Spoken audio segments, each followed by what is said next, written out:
नमस्कार, आप सभी का स्वागत है माई अकेडमी पे। पढ़ेगा इंडिया, आगे बढ़ेगा इंडिया। मेरा नाम शुभम दुबे है और मैं आज आपको फिर से यहाँ इकोनॉमिक्स पढ़ाने आया हूँ। सुन के थोड़ा सा बोर भी हो गए होगे तुम लोग को कि मेरा नाम शुभम दुबे है, आपको इकोनॉमिक्स पढ़ाने आया हूँ।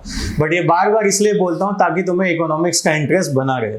इंडियन इकोनॉमी के कॉन्टेक्स्ट में इकोनॉमिक्स को जब हम पढ़ते हैं तो बहुत ही इंटरेस्टिंग फैक्ट्स आते हैं हमारे आसपास। इन फैक्ट्स को समझ ले अगर हम, तो हमारे लिए चीज़ें समझना बहुत आसान हो जाता है। जैसे कि अगर इंडिया कंट्री के लेवल पे हम अलग अलग इकोनॉमिक पॉलिसीज़ की बात करें या अलग अलग सेगमेंट्स की बात करें, फॉरेन लेवल पर जो म्यूचुअल ट्रेड एग्रीमेंट्स होते हैं उनके बारे में हम बात करें, तो अगर आपको basic points, basic concepts clear हैं तो इंडियन इकोनॉमी को कैसे ये इम्पैक्ट करेंगे या इफेक्ट करेंगे, आपको ये सारी चीज़ें समझ में आती हैं अच्छे से। For example, recent US India की जो स्टेट डिनर के लिए प्राइम मिनिस्टर मोदी को ऑफिशियल इनविटेशन आया था, जहां पे प्राइम मिनिस्टर मोदी गए थे, जिसमें जो बाइडेन और उनके बीच में द्विपक्षीय वार्ता हुई है। उस द्विपक्षीय वार्ता के बीच में भारत को क्या मिला और उसी संदर्भ में यूएस को क्या मिला, ये सारी चीजें आपके लिए इंपॉर्टेंट हो जाती हैं। और जब आप इकोनॉमिक्स को समझ लेंगे, मेरी क्लासेस को समझ लेंगे, तो आपके लिए ये सब चीजें बहुत ही आसान हो जाएंगी भारतीय अर्थव्यवस्था के परिप्रेक्ष्य में समझने के लिए। तो ये तो बात हो गई इंट्रोडक्शन की आज की। आज का जो टॉपिक है वो है tax system in India. Tax system important क्यों है? बिकॉज रेवेन्यू जनरेट करने का एक बड़ा और मेजर सोर्स है टैक्स। टैक्स क्या होता है, सबसे पहला क्वेश्चन ये है। दूसरा क्वेश्चन यहां पर ये है कि कितने टाइप के टैक्सेस होते हैं। तीसरा होगा टैक्स के प्रोपोर्शंस कैसे होते हैं, कैसे कैसे टैक्स लगते हैं और अलग अलग टैक्स के सेगमेंट्स क्या क्या होते हैं। उसके बाद हम टैक्स के डिफरेंसेस की बात करेंगे, टैक्स से किसको कितना शेयर मिल रहा है, क्या बेनिफिट्स हैं, क्या कंपोजिशन होती है टैक्स की, उसकी बात करेंगे। और उसके बाद at last we will be talking about different tax reforms in our class today. ठीक है, तो first and foremost thing is we will start with tax system in India. Tax system in India के बारे में हम पढ़ेंगे, tax system के बारे में, type of tax system, type of taxes in India और टैक्स रिफॉर्म्स और कुछ करंट अपडेट्स के बारे में पढ़ेंगे। टैक्स को आप अपनी समझ सकते हैं, ड्यूटी है जिसको आप परफॉर्म कर रहे हैं without getting any benefit directly, but indirectly आपको बेनिफिट्स मिलते रहते हैं। अब यहाँ पे एक छोटी सी पिक्चर दिखाई गई है, उस पिक्चर का मतलब भी समझ लो। टैक्स है, टैक्स को एज अ ड्यूटी के फॉर्म में आप पे करते हैं एक पर्टिकुलर डेट में। जिसने टैक्स पे कर दिया इज हैविंग फ्रीडम। एक इनवॉइस भी जनरेट हो जाता है कि इतना टैक्स डिडक्ट हुआ है। अगर कोई फर्म है वो जीएसटी वगैरह देगी तो रिफंड भी एक पॉइंट आता है। कहीं पे कोई टैक्स पे कर रहा होगा और किसी के ऊपर टैक्स बर्डन भी होगा। ये सारी कुछ बेसिक डेफिनेशंस होंगे जिनको हम आगे पढ़ेंगे अभी।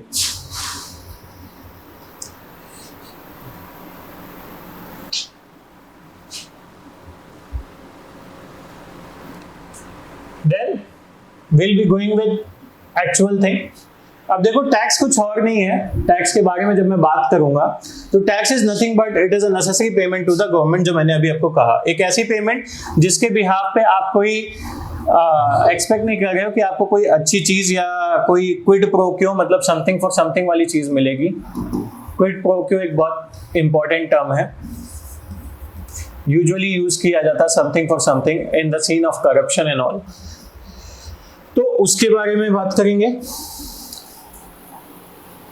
अब थोड़ा सा एक प्रीकैप भी दे देता हूं कल की क्लास का। कल की क्लास में मैंने फिस्कल कंसोलिडेशन की बात की, टाइप ऑफ मेजर्स जो गवर्नमेंट ले सकती है फिस्कल कंसोलिडेशन की, उसके बारे में मैंने आपसे बात की थी। Thereafter we have also talked about different segments of different segments जहाँ पे financial reforms हुए हैं, different committees के बारे में हमने बात की, और ये सारी committees पे अलग अलग लेवल पे we have discussed things।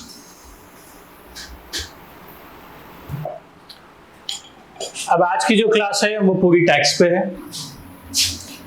Tax is a part of revenue receipt, ये आपको पता है, रेवेन्यू रिसीट ऑफ गवर्नमेंट। अब ये जो रेवेन्यू रिसीट है, it is nothing but it is a necessary payment to the government.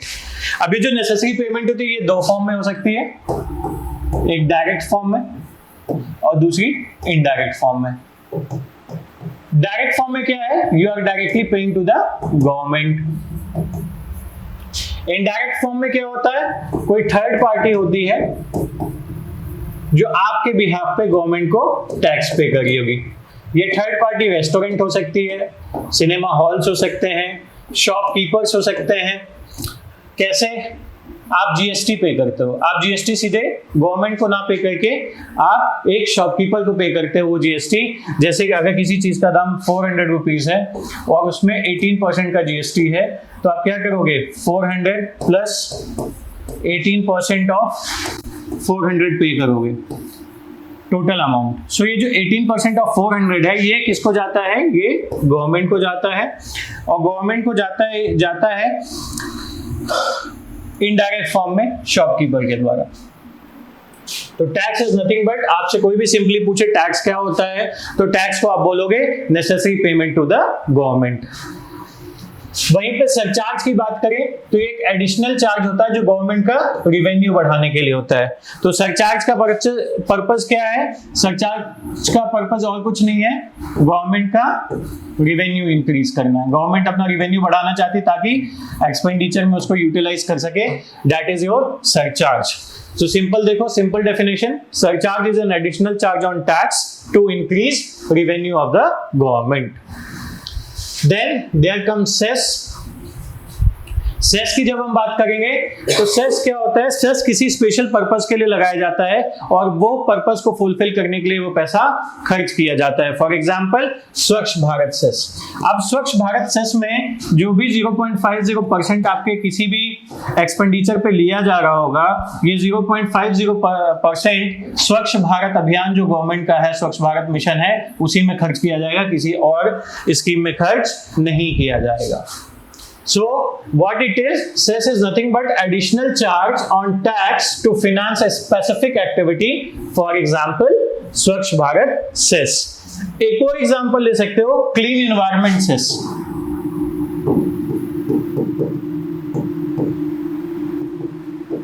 ये जो क्लीन एनवायरनमेंट सेस है, ये किसी और पे नहीं, ये कोल प्रोड्यूसिंग जो कंपनीज होती हैं उनके ऊपर लगाया जाता है, कोल वाले एरियाज में, जैसे झारखंड में, छत्तीसगढ़ में या किसी और रीजन में लगाया जाता है, ताकि जो एनवायरनमेंट को वो प्रदूषण पहुंचा रहे हैं उस प्रदूषण को मुक्त करने के लिए कुछ समाधान ढूंढा जाए, उसके लिए कुछ काम किया जाए। जैसे एफॉरेस्ट्रेशन हो गया, ट्रीज को लगाना हो गया, और कोई क्लीन डेवलपमेंट मैकेनिज्म यूटिलाइज करना है तो वहां पे क्लीन एनवायरनमेंट सेस लगा दिया जाता है। इसी के साथ एग्रीकल्चर सेस भी लगाया जाता है, वो भी है। तो ये सब कहां पे लगाते हैं? सरचार्ज अगर आप देखोगे तो आपका जो इलेक्ट्रिसिटी बिल आता है वहां पे सरचार्ज लगता है। जिनकी इनकम एक fixed amount, for example 30 lakh से ऊपर है, उनके ऊपर कुछ सरचार्ज लगता है, या गवर्नमेंट की कोई और स्कीम है वहां पे एक सरचार्ज लग रहा है। सेस कहां पे लगाती है गवर्नमेंट? यूजुअली जो इंटरटेनमेंट वाले पर्पजेस होते हैं वहां पर, या इनडायरेक्ट टैक्सेस में इंक्लूड कर देती है, जहां पे सर्विस चार्ज प्लस सेस वगैरह आप देते हो, जैसे रेस्टोरेंट में खाना खाते वक्त या गाड़ी चलाते वक्त, या अभी जैसे कोल प्रोड्यूसिंग जो भी कंपनीज हैं उनके ऊपर 400 रुपीज पर टन कोल, पर टन CO2 के उस पर लगता है क्लीन एनवायरनमेंट सेस। तो ये चीज हो गई।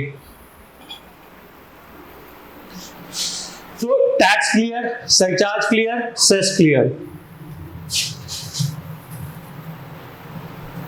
अब टाइप ऑफ टैक्स सिस्टम की बात करेंगे हम लोग।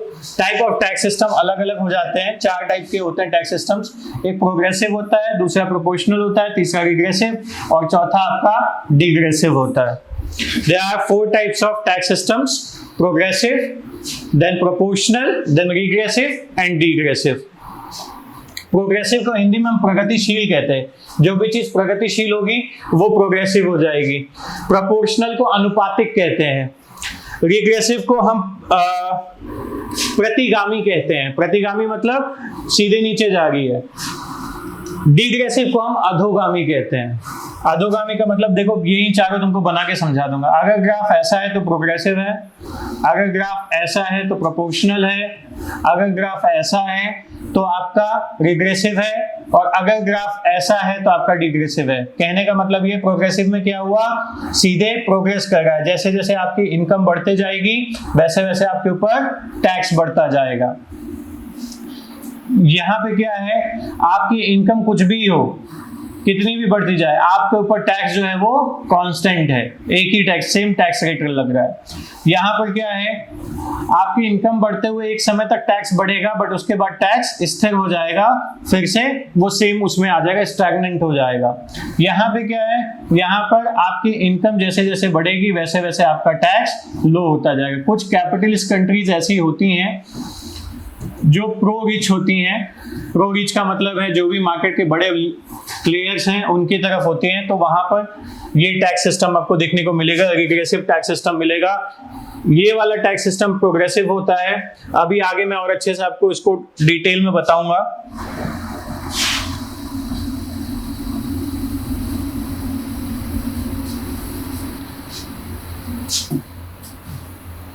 टाइप ऑफ टैक्स सिस्टम,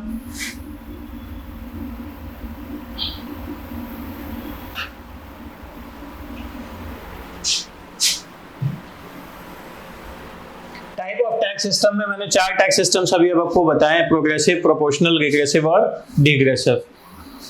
तो जब प्रोग्रेसिव टैक्स सिस्टम की हम बात करेंगे तो प्रोग्रेसिव मैंने आपको बताया क्या है, प्रगतिशील। प्रगतिशील का मतलब क्या है, जो लगातार प्रगति करता रहे, प्रयत्न रहे प्रगति की तरफ, उसे प्रगतिशील कहते हैं। अब प्रगतिशील के लिए जब आप एक ड्रॉ करोगे ग्राफ, तो ऐसे ड्रॉ करोगे। देखो बच्चों, ये आप अपनी कॉपी में ड्रॉ जरूर करना क्लास के साथ साथ, ताकि आपको हमेशा क्लियर रहे, ये कभी आपको गलती ना हो इसमें। इनकम और टैक्स रेट। अब ये समझो, जब टैक्स रेट ऐसा होता जाएगा, मतलब इंक्रीज करता जाएगा आपकी इनकम के साथ साथ, तो वो कहलाएगा आपका प्रोग्रेसिव टैक्स सिस्टम। अब ये देखिए, लिखा भी हुआ है यहाँ पे, marginal increase in tax rate with increase in income. That means your tax rate is directly proportional to your income. जैसे जैसे आपकी इनकम बढ़ रही है वैसे वैसे आपका टैक्स रेट भी बढ़ रहा है। अगर हम इनकम टैक्स की बात करें इंडिया में, तो इनकम टैक्स काफी हद तक प्रोग्रेसिव शो करता है। रीजन बीइंग, जो अलग अलग इनकम टैक्स के चैनल्स हैं, लाइक 5 लाख, अभी तो नया रिजीम भी आ गया, तो देयर विल बी 2 रिजीम्स।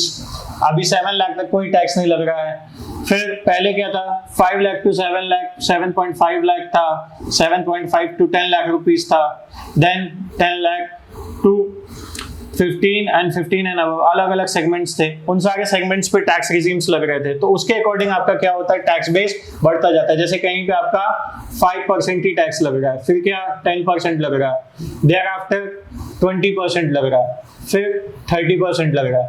अब यहीं पर एक चीज डिग्रेसिव वाली हो जाएगी कि 30% के बाद आपका रेट बढ़ नहीं रहा है। सो कहीं ना कहीं income tax is also progressive, eight the same time अगर ओवरऑल में देखेंगे तो वो डिग्रेसिव भी है।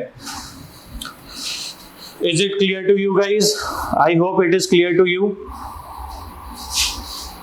Then proportional tax system की बात करेंगे, जिसको हम हिंदी में अनुपातिक कहते हैं।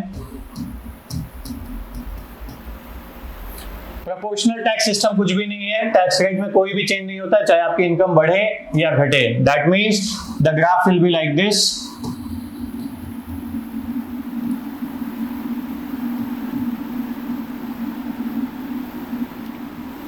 इनकम कुछ भी बढ़ते जाएगी वो वही है, जैसे 15% हो गया या 18% हो गया, कॉर्पोरेट इनकम टैक्स इसका एग्जांपल हो जाएगा, CIT जिसको हम कहते हैं।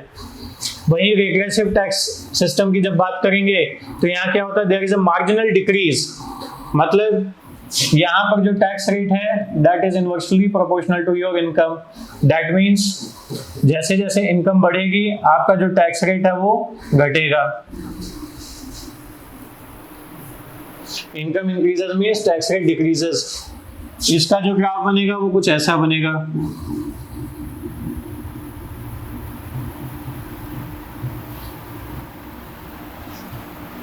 सो marginal decrease in tax rate on increase in income, ये हो गया रिग्रेसिव। चौथा क्या है आपका, डिग्रेसिव टैक्स सिस्टम की बात करता है। जब डिग्रेसिव टैक्स सिस्टम की बात करेंगे तो ये दो का कॉम्बिनेशन हो जाता है। दो कौन से, प्रोग्रेसिव प्लस प्रोपोर्शनल। कैसे होता है, ग्राफ अभी बताया था कि जो इनकम है और ये टैक्स रेट है, पहले तो इंक्रीज होगा, उसके बाद नॉर्मल हो जाएगा। फॉर एग्जांपल जैसे इनकम टैक्स 10% पे है, फिर 20% है, और फिर 30% पे वो है, मतलब सेम ब्रैकेट में जाएगा। तो this is nothing but this is a marginal combination of progressive and proportional. There is a marginal decrease in tax rate on increase in income up to a certain limit. ये याद रखना, up to a certain limit, एक certain limit तक ही progress marginal increase होगा, और उसके बाद जो टैक्स रेट है वो स्टैग्नेंट हो जाएगा या स्टेबल हो जाएगा, यू कैन से दैट। तो ये 4 टाइप के टैक्स सिस्टम हो गए। पहला था प्रोग्रेसिव, जिसको आप प्रगतिशील कहते हैं, और ये जो प्रगतिशील टैक्स सिस्टम है इसमें क्या होगा, एक मार्जिनल इंक्रीज होगा, सीमांत बढ़ोतरी होगी आपके टैक्स रेट में इनकम बढ़ने के साथ साथ। प्रोपोर्शनल या आनुपातिक की जब मैं बात करूंगा तो यहां आपके टैक्स रेट में कोई चेंज नहीं होगा, आपकी इनकम चाहे बढ़े या घटे। जब रिग्रेसिव की बात करूंगा या प्रतिगामी की बात करूंगा तो आपकी अगर आय बढ़ रही है तो टैक्स में मार्जिनल डिक्रीज होगा या सीमांत कमी होगी। वही डिग्रेसिव सिस्टम की बात करूंगा तो इसमें दोनों का कॉम्बिनेशन होता है, मतलब प्रोपोर्शनल भी होगा और प्रोग्रेसिव भी होगा। तो प्रोग्रेसिव प्लस प्रोपोर्शनल आपका क्या हो जाएगा, डिग्रेसिव हो जाएगा। इसमें एक लिमिट तक टैक्स रेट बढ़ता है इनकम बढ़ने के साथ साथ, बट उसके बाद वो स्टैग्नेंट हो जाता है या स्थिर हो जाता है। तो this was about the tax systems. Next to it your types of taxes, जिसके बारे में हम बात करेंगे। That was types of tax system. अब हम टैक्स की बात करेंगे, इनडायरेक्ट टैक्स की बात करेंगे। इनडायरेक्ट टैक्स की जब हम बात करेंगे तो यहाँ पर हम 2 टाइप के टैक्सेस होंगे, एक तो इनडायरेक्ट होगा, एक डायरेक्ट होगा टैक्स सिस्टम में। इनडायरेक्ट अलग है, डायरेक्ट अलग है, और इस सेगमेंट में we will be discussing about few things today. Just give me a minute.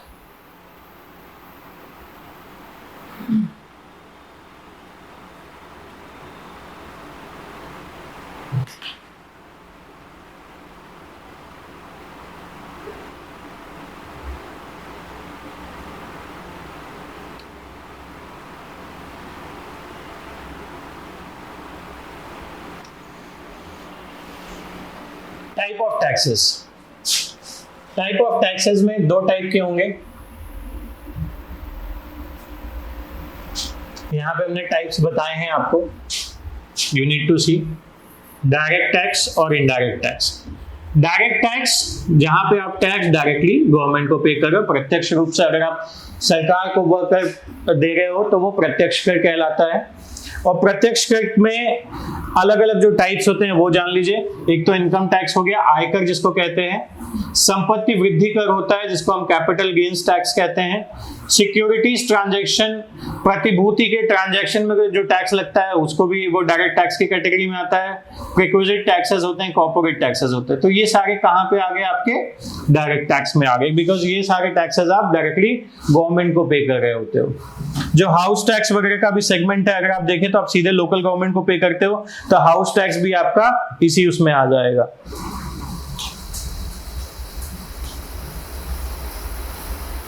उसके बाद इनडायरेक्ट टैक्स की तरफ अगर आप लोग देखेंगे तो इनडायरेक्ट टैक्स में आपको जीएसटी मिलेगा, जीएसटी के अलावा एक्साइज ड्यूटी मिलेगा, और एक्साइज ड्यूटी के अलावा आपको वैल्यू एडेड टैक्स मिलेगा on certain products. Excise duty हो गया, custom duty by the government on goods जो आते हैं, सर्विस टैक्स है और सेल्स टैक्स। अभी एक रिसेंट इशू हुआ था सर्विस चार्ज को लेकर के, आप ये याद रखिए कि सर्विस चार्ज अलग होता है और सर्विस टैक्स अलग होता है, ये दोनों चीजें अलग होती हैं। अब कुछ ऐसे प्रोडक्ट्स हैं जिन पर जीएसटी नहीं लगता है, उनके बारे में भी आपको पता होना चाहिए। जैसे पेट्रोलियम प्रोडक्ट्स हैं, पेट्रोलियम प्रोडक्ट्स पे जीएसटी नहीं लगता, तो इस पे क्या लग रहा होगा, स्टेट का सेल्स टैक्स लग रहा होगा प्लस सेंटर की एक्साइज ड्यूटी लग रही होगी। अभी मैं इसके बारे में भी डिस्कस करूंगा, आपको लगेगा कि आप कितने बड़े धर्म संकट में फंस जाएंगे। उसके बाद यहाँ पर क्या है, यहाँ पर स्टेट अपना टैक्स लगाता है, बिकॉज लिकर हो गया, पेट्रोलियम प्रोडक्ट्स हो गए, ये सारे मेजर रेवेन्यू के सोर्सेज है गवर्नमेंट के। Electricity bills are also there, real estate, state has the authority to levy their own taxes on these points. I'll tell you how and why.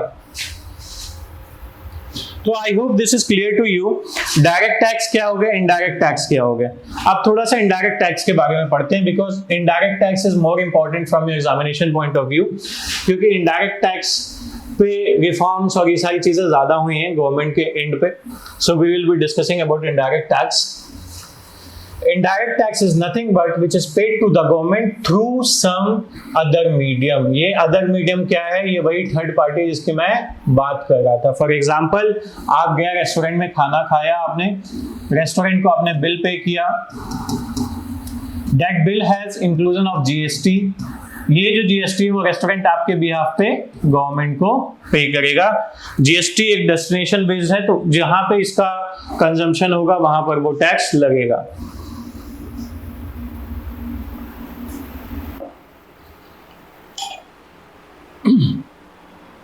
इसके पहले क्या था, पहले आपके अलग अलग टैक्सेस लगते थे, देयर वर डिफरेंट टैक्सेस। जैसे एक्साइज ड्यूटी लगता था, एक्साइज ड्यूटी को हिंदी में कहते हैं उत्पाद शुल्क। जो किसी भी उत्पाद का प्रोडक्शन होता है, उसकी जब वो प्रोडक्शन के बाद निकलता है तो उस पर जो शुल्क लगता है उसे हम उत्पाद शुल्क या एक्साइज ड्यूटी कहते हैं। Sales tax at the time of sales. Custom duty, अगर कोई फॉरेन प्रोडक्ट इंपोर्ट होके आ रहा है तो उस पर कस्टम ड्यूटी लगती है। Entertainment tax, you all know, आप मूवी देखने जाते हैं या बाकी चीजें देखने जाते हैं तो मनोरंजन कर लगता है, entertainment tax. Toll tax, we all know कि हम अलग अलग टोल्स पे करते हैं।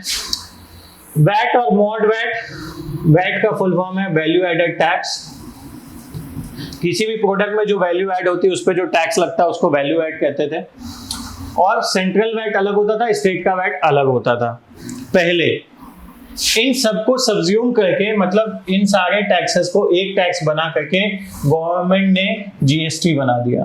मतलब सभी टैक्सेस को मर्ज करके जीएसटी बना दिया। लेकिन अभी भी कुछ प्रोडक्ट्स ऐसे हैं जिन पर कस्टम ड्यूटी, एक्साइज ड्यूटी या स्टेट की सेल्स या स्टेट वैट लगता है। वो क्या क्या है, वो है petroleum products, liquor, electricity bills, real estate के बिल्स, स्टेट एंड अथॉरिटी। अभी एक चीज हुई है कि रियल एस्टेट पे गवर्नमेंट ने जीएसटी लेना शुरू कर दिया है, तो real estate is no more a part of this now. Real estate को जीएसटी रिजीम में ला दिया गया है, तो रियल एस्टेट इसका पार्ट नहीं होगा।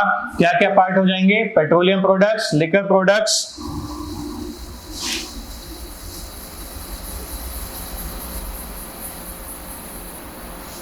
तो आपका पार्ट हो जाएगा petroleum product is will be a part, yes, liquor will be a part, electricity bills will be a part, और स्टेट की जो अथॉरिटी है अपने टैक्सेस लगाने की, वहां पे स्टेट खुद लगा सकती है। अब थोड़ी सी बात वैट की करते हैं। वैट क्या था, VAT was the value added tax, जो 2003-4 में लेकर के आई थी गवर्नमेंट, प्रपोज की थी। It was imposed on the value addition at each stage of economic activity। अब ये क्या है, अब देखो मैं बहुत कॉमन सा एग्जांपल हमेशा देता हूँ, वही एग्जांपल दूंगा अब आपको। अलग अलग स्टेजेस ले लेते हैं, जैसे as a raw material. Raw materials पे तरीके से टैक्स कोई भी नहीं लगेगा, because they are the fresh materials. मान लो वीट लेके आए, वीट जो हमने खरीदा वो 20 रुपी पर केजी खरीदा। इस वीट को हम एक प्रोडक्शन यूनिट में ले गए जहां पर ये वीट फ्लोर में तब्दील हुआ। वीट फ्लोर में तब्दील होने के बाद इसकी जो कॉस्ट आई वो 30 रुपीज पर केजी हो गई। जब इस वीट फ्लोर को थोड़ा पैकेजिंग वगैरह कर दी गई तो ये वीट फ्लोर जब यहां से निकलता है, पैकेजिंग हो गई प्लस टैक्स हो गया, ये सारी चीजें लगने के बाद जब फाइनल मार्केट में आ रहा है, मतलब कहाँ पे आ रहा है, होलसेल मार्केट में या रिटेल मार्केट में आ रहा है, तो यही वीट जो यहाँ पे 30 रुपए का था ये 50 रुपीज में पर केजी में आ रहा है मार्केट में। तो क्या हुआ, वैल्यू एडिशन हुआ। वैल्यू एडिशन अलग अलग चेन्स पे हुआ, अलग अलग स्टेजेस पे हुआ। यहाँ पे 10 रुपए का वैल्यू एडिशन हुआ और यहाँ पर अगर देखेंगे तो 20 रुपए का वैल्यू एडिशन हुआ। तो जो टैक्स लगेगा वो किस पे लगेगा, 30 रुपीज पे लगेगा, ना कि पूरे 50 रुपीज पे लगेगा। So the tax will be calculated on this value addition.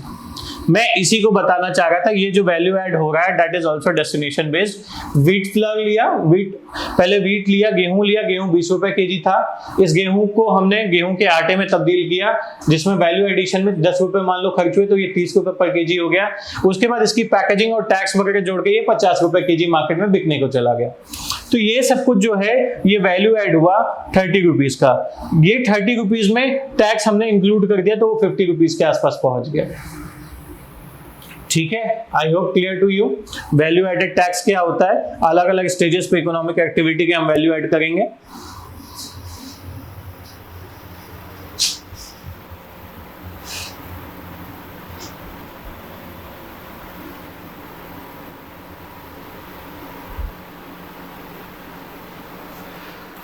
But बहुत सारे लूपहोल्स थे वैट के, वो लूपहोल्स अलग अलग स्टेजेस पे थे। उन स्टेजेस की बात कर लेते हैं थोड़ी सी। वैल्यू एडेड टैक्स का 2 पार्ट होता था, एक सेंट्रल वैट होता था और एक स्टेट वैट होता था।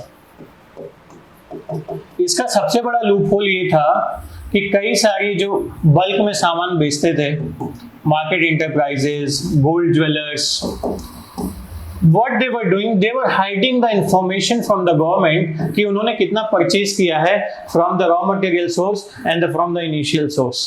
जैसे गोल्ड ज्वेलरी वाले हो गए, ये ज्वेलरी वाले क्या करेंगे, ये ज्वेलरी वाले 2 चीजें करते हैं। पहली चीज, कोई गोल्ड का बड़ा होलसेलर होगा और ज्वेलरी मैन्युफैक्चरर होगा, उससे इन्होंने प्रोडक्ट खरीदा। इस प्रोडक्ट का उन्होंने कोई भी फाइनल बिल नहीं लिया, नो बिल, और they have the bill, but वो बिल क्या है, कच्चा बिल है। इस कच्चे बिल को उन्होंने इंफॉर्मेशन में निकाला। फॉर एग्जांपल, अगर उन्होंने 10 लाख का सामान मंगवाया और केवल 8 लाख रुपए ही दिखाए, तो वो क्या करते थे, यहाँ पे 2 लाख रुपए बचा लेते थे और इस 2 लाख रुपए पे टैक्स की चोरी कर लेते थे। हुआ क्या, जीएसटी में ये हो गया कि जीएसटी हर पॉइंट पे लगेगा, पॉइंट ऑफ सेल पे। मतलब मान लो कोई प्राइमरी वो है, तो प्राइमरी से अगर सेकेंडरी जाएगा तो यहाँ भी जीएसटी लगेगा। सेकेंडरी से जब वो टर्शरी पे जाएगा तो यहाँ भी जीएसटी लगेगा। टर्शरी से जब वो कंज्यूमर पे जाएगा तो यहाँ भी जीएसटी लगेगा। कहने का मतलब ये है, कोई चीज प्रोड्यूस हुई, so at the point of production to warehouse there will be tax, from warehouse to wholesaler there will be tax, from wholesaler to retailer there will be tax, और retailer से consumer पे फिर tax लगेगा। इसमें क्या, double taxation से बचने के लिए या कहीं कोई टैक्स 2 बार तो नहीं पे कर रहा है, अलग अलग लेवल्स पे इनपुट क्रेडिट की बात की गई। इनपुट क्रेडिट का मतलब ये है कि अगर कहीं से एक्स्ट्रा टैक्स कुछ पे हो रहा है तो जो भी रिटेलर या होलसेलर या बाकी वो हैं उनको वो टैक्स रिबेट मिल जाएगी, वो पैसा वापस मिल जाएगा जीएसटी रिटर्न फाइल करने पे। आपने सुना होगा जीएसटी रिटर्न फाइल करते हैं अलग अलग लेवल पे शॉपकीपर्स या बाकी वो लोग, ताकि डबल टैक्सेशन ना हो। अब समझो जीएसटी के बारे में थोड़ा सा। Goods and services tax, it is an indirect tax.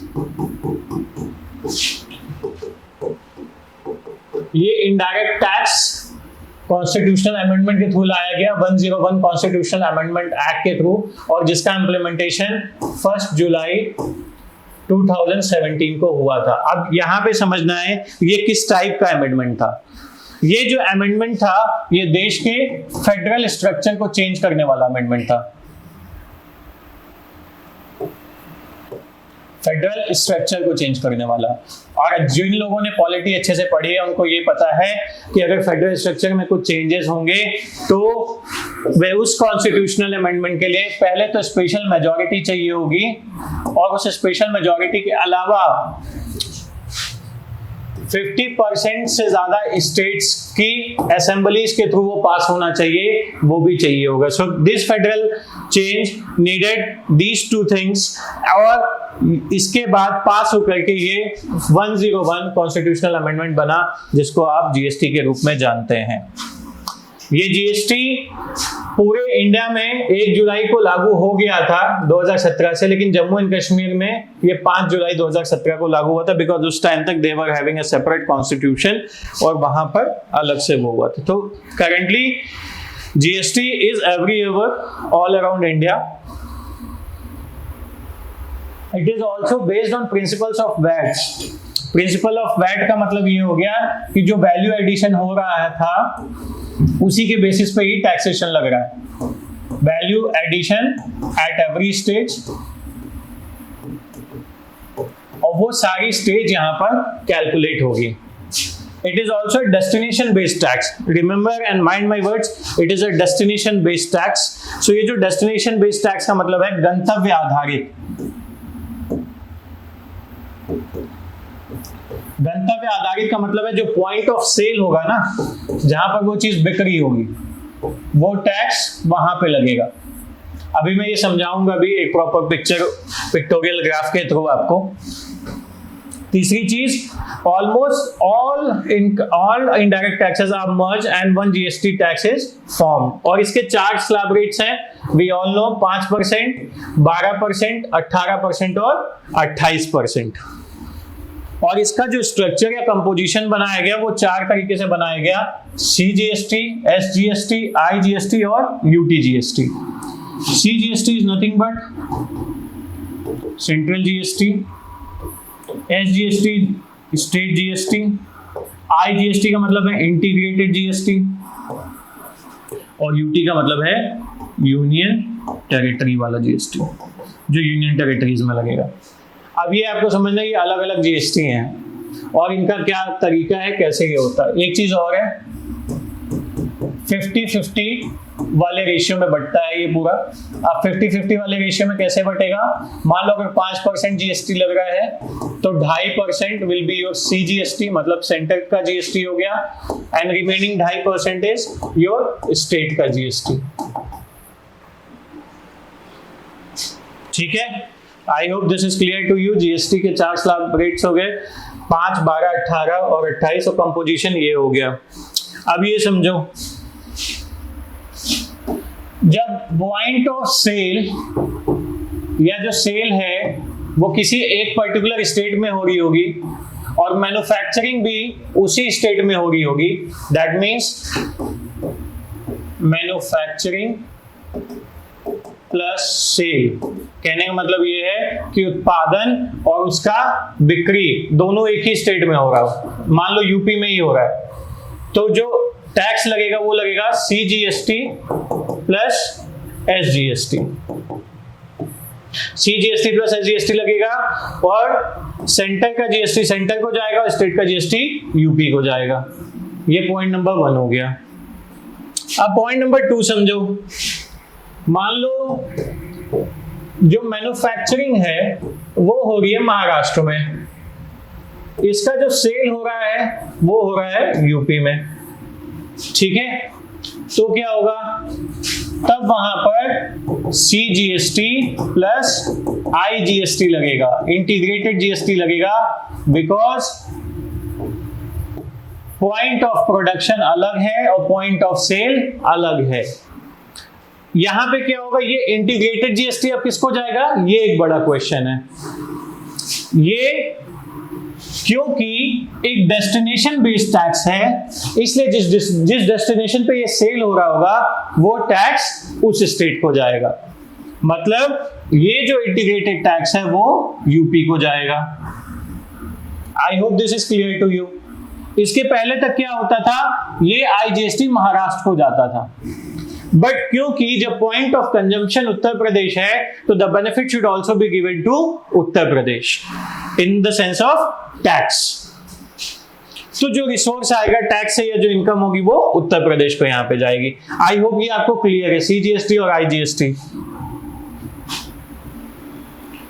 तीसरा CGST प्लस UTGST।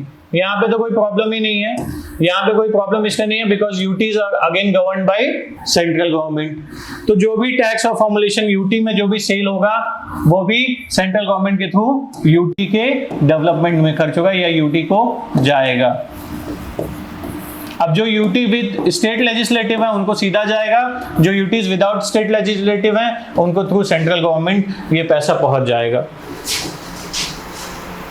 ठीक है, तो क्लियर। जीएसटी क्या है, 101 constitutional amendment act implemented from 1 July to 2017, JNK 5 July based on principles of VAT and destination based tax. It is almost all indirect taxes which are merged and one tax GST is formed. 4 slab rates हो गए, 5, 12, 18 और 28, और composition ऐसे हो गया।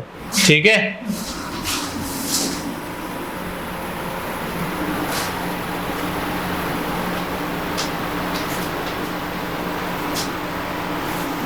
Then देखो जो मैंने समझाया था ये वही है। CGST और SGST कब लगेगा?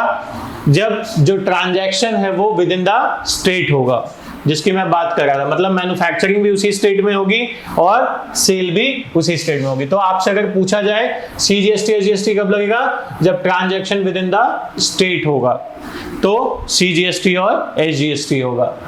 वहीं पर IGST की जब हम बात करेंगे तो IGST कब होगा? जब इंटर स्टेट सप्लाई होगी। That I have already told you, UTGST in union territories.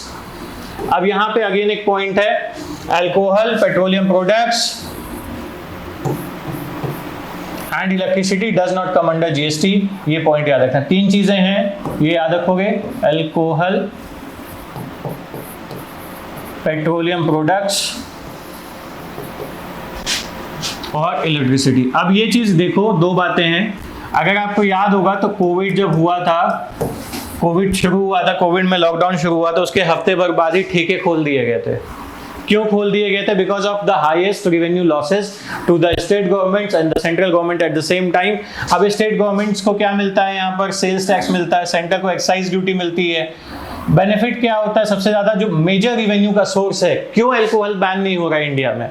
क्यों बहुत सारे स्टेट इसको बैन करने के पक्ष में नहीं है? बिकॉज जो स्टेट गवर्नमेंट्स का मेजर रेवेन्यू का सेगमेंट है वो अल्कोहल और पेट्रोलियम प्रोडक्ट से आता है। स्पेशली अल्कोहल से बहुत ज्यादा रेवेन्यू जनरेट होता है एक एक स्टेट को।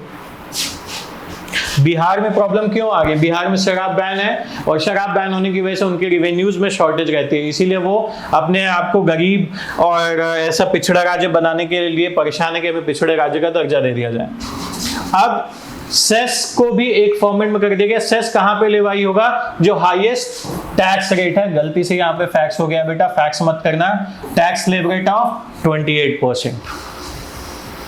सो सेस लिवाई होगा 28% of highest tax slab rate पे। अब टाइप्स ऑफ GST की जब हम बात करेंगे तो टाइप्स ऑफ GST में वही मैंने 4 चीजें बताई, SGST, CGST, IGST और UTGST। आई होप क्लियर है। CGST SGST कहाँ अप्लाई होगा? जब tax with in the state Levi हो रहा होगा, मतलब जो भी ट्रांजैक्शन है वो स्टेट के अंदर ही होगा। IGST कहाँ होगा? जब इंटर स्टेट सप्लाई हो रही होगी। UTGST UT में होगा। अल्कोहल, पेट्रोलियम प्रोडक्ट और इलेक्ट्रिसिटी इसमें नहीं आएंगे। Cess maximum tax slab rate पे अप्लाई किया जा रहा है। ठीक है,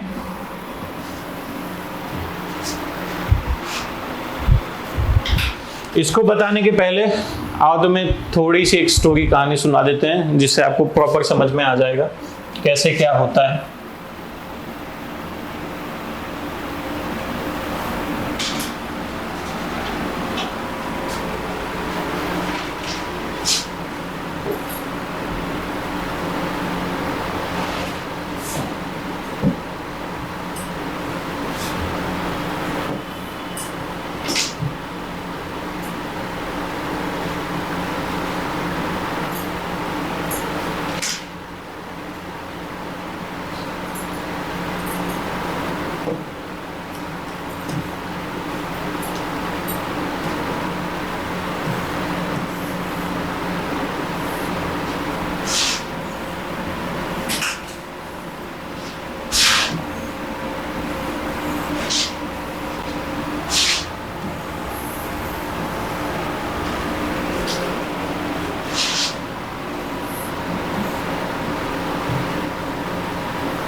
मान लीजिए रॉ मटेरियल आया, कोई ये इंडस्ट्री है, इस इंडस्ट्री में ये आपकी प्रोडक्शन यूनिट है,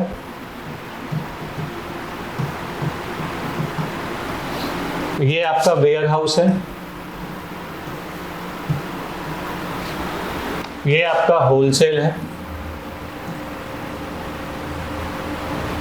ये आपका रिटेल है,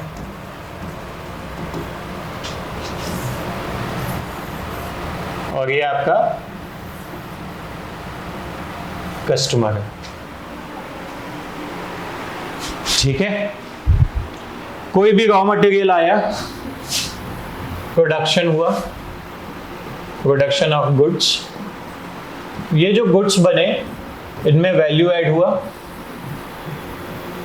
वैल्यू ऐड होने के बाद ये गुड्स वेयर हाउस गए।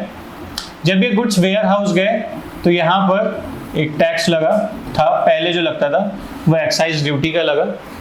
एक्साइज ड्यूटी के बाद ये वेयर हाउस में स्टोर किए गए। स्टोर करने के बाद इन पे जो भी स्टेट वैट कह लो उस टाइम पे, या सेल्स टैक्स कह लो, वो सब इंक्लूड किया गया। इसी वेयर हाउस में इन पे सारी चीज़ें की गई, मतलब जो पैकेजिंग के बाद फाइनल मॉनेटरी वैल्यू वगैरह ऐड की जाती है, वो सब करने के बाद होलसेल पे आया। होलसेल के बाद होलसेलर ने अपना कुछ प्रॉफिट जोड़ करके इसको रिटेलर को बेचा, और रिटेलर ने कुछ प्रॉफिट जोड़ करके विद सेल टैक्स और सेल्स टैक्स इन्होंने किसको बेच दिया?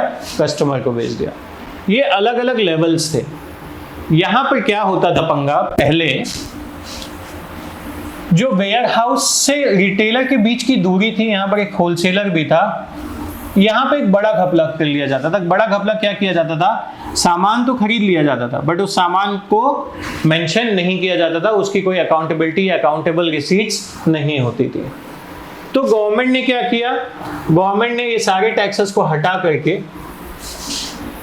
सब्ज्यूम कर दिया सारे टैक्सेस को, कि कोई कहीं पे कोई भी लूपहोल ना छूटे।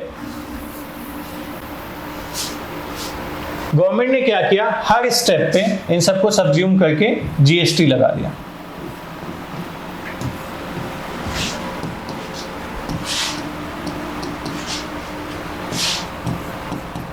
अब इससे बेनिफिट क्या हुआ? दो चीजें थी। पहली चीज, जीएसटी वैल्यू एडेड के प्रिंसिपल पे काम करता है। दूसरी ये क्या है? डेस्टिनेशन बेस्ड टैक्स है। डेस्टिनेशन बेस्ड होने की वजह से जहां पे भी सेल हो रहा होगा, जिस भी पॉइंट पे, जैसे प्रोडक्शन यूनिट से वेयर हाउस में जाना, वेयर हाउस से होलसेलर के पास आना, होलसेलर से रिटेलर के पास आना, और रिटेलर से कस्टमर के पास आना, so at every point you have to submit the statements plus bills, और उन पे आपको जीएसटी पे करना है। दैट मीन्स क्या प्रोड्यूस हुआ, कितना प्रोड्यूस हुआ, ये सब कुछ आपका यहां पे काउंटेड होगा। कितना प्रोडक्शन होने के बाद वेयर हाउस में गया और वो किस होलसेलर को कितना गया, ये सारी चीजें विद इन द स्टेटमेंट रहेंगी। होलसेलर से कितना रिटेलर ने खरीदा और किस प्राइस पे खरीदा, वो भी उनको वहां पे नोट डाउन करना पड़ेगा। तो होगा क्या? पहले क्या हुआ, मान लो कोई भी चीज यहां पे 50 रुपीज पर केजी थी, ये वेयर हाउस में इन्होंने 50 रुपीज पर केजी पे सेव कर दिया इसको। अब ये 50 रुपीज जब वाली चीज होलसेलर के पास आई तो होलसेलर ने इसको 60 रुपीज पर केजी में रिटेलर को बेच दिया। बट ये जो होलसेलर है, ये तो या तो कई बार क्या होता था, इसमें मार्जिन निकाल लेता था कि कम दिखाता था, या उसने ये दिखा दिया कि हमने 50 रुपीज के में ना खरीद के 45 रुपीज में खरीदा है, और 5 रुपए पे टैक्स आगे बचाने के चक्कर में। मेजर जो घपला होता था वो इन दोनों के बीच में होता था, होलसेलर और रिटेलर के बीच में। रिटेलर ने मान लो 300 रुपए की कोई चीज खरीदी, उसको 200 रुपए दिखाया, जिससे बेनिफिट पॉइंट क्या हुआ, यहां पर उन्होंने अपने 100 रुपए जो टैक्स होलसेलर के ऊपर लगते प्रॉफिट में वो बचाया। फिर रिटेलर ने यहां पे इनको 500 में वो चीज बेची, बट ऊपर क्या दिखाया, 300 रुपए में बेची, या दिखाया ही नहीं। जैसे बहुत सारे क्लॉथ स्टोर वाले कभी भी आपको पक्का बिल नहीं देते थे, या ज्वेलरी शॉप वाले पक्का बिल नहीं देते थे। वो क्यों नहीं देते थे? बिकॉज रिकॉर्ड में वो मेंशन नहीं होता था। अभी भी आप जैसे दिल्ली में भगीरथ पैलेस है जहां पे मेडिकल का सामान मिलता है, वहां चले जाओ, वहां पे आपको कोई भी बिल नहीं देता है। Why? Reason is that as simple कि उन्होंने कोई भी बिल या ट्रांजैक्शन के रिकॉर्ड्स मेंटेन प्रॉपर्ली नहीं किए होंगे, जिसकी वजह से आपको बिल नहीं मिलता। But after the invention of GST, GST के आने के बाद ये सारे records one has to maintain, और रिकॉर्ड्स मेंटेन करने की वजह से उनके जो भी ट्रांजैक्शंस हुए हैं और ट्रांजैक्शंस में उन्होंने क्या परचेज किया, क्या सेल किया, ये सारी चीजें रिकॉर्ड होती हैं। और because of this GST is being collected at a very good rate. आपने सुना भी होगा कि 1-2-3 बार तो ऐसा हुआ है कि जो जीएसटी कलेक्शन हुआ वो 1 लाख करोड़ से ऊपर का हुआ है पर्टिकुलर मंथ में। That shows a good sign of GST increasing. I hope GST आपको अब क्लियर हुआ होगा।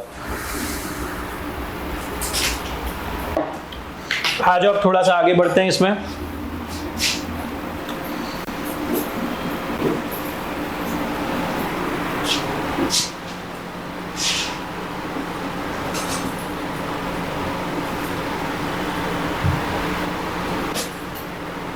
वापस यहां पे आ जाते हैं।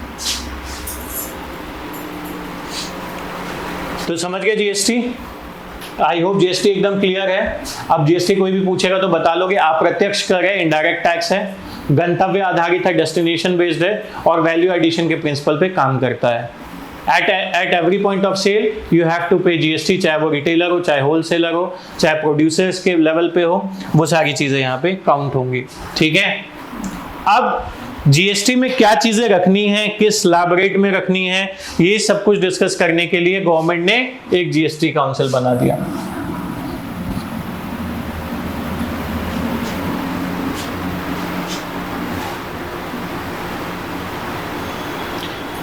एक छोटा सा होमवर्क, जीएसटी का आर्टिकल पूछा गया है एक आध बार, तो जीएसटी का आर्टिकल आपको पता होना चाहिए और आपको ये देखना है कि जीएसटी का आर्टिकल क्या है, जीएसटी काउंसिल के लिए क्या आर्टिकल दिया गया है, क्या 279 क्या है, 279A क्या है, इसके बारे में थोड़ा सा पढ़ लेना।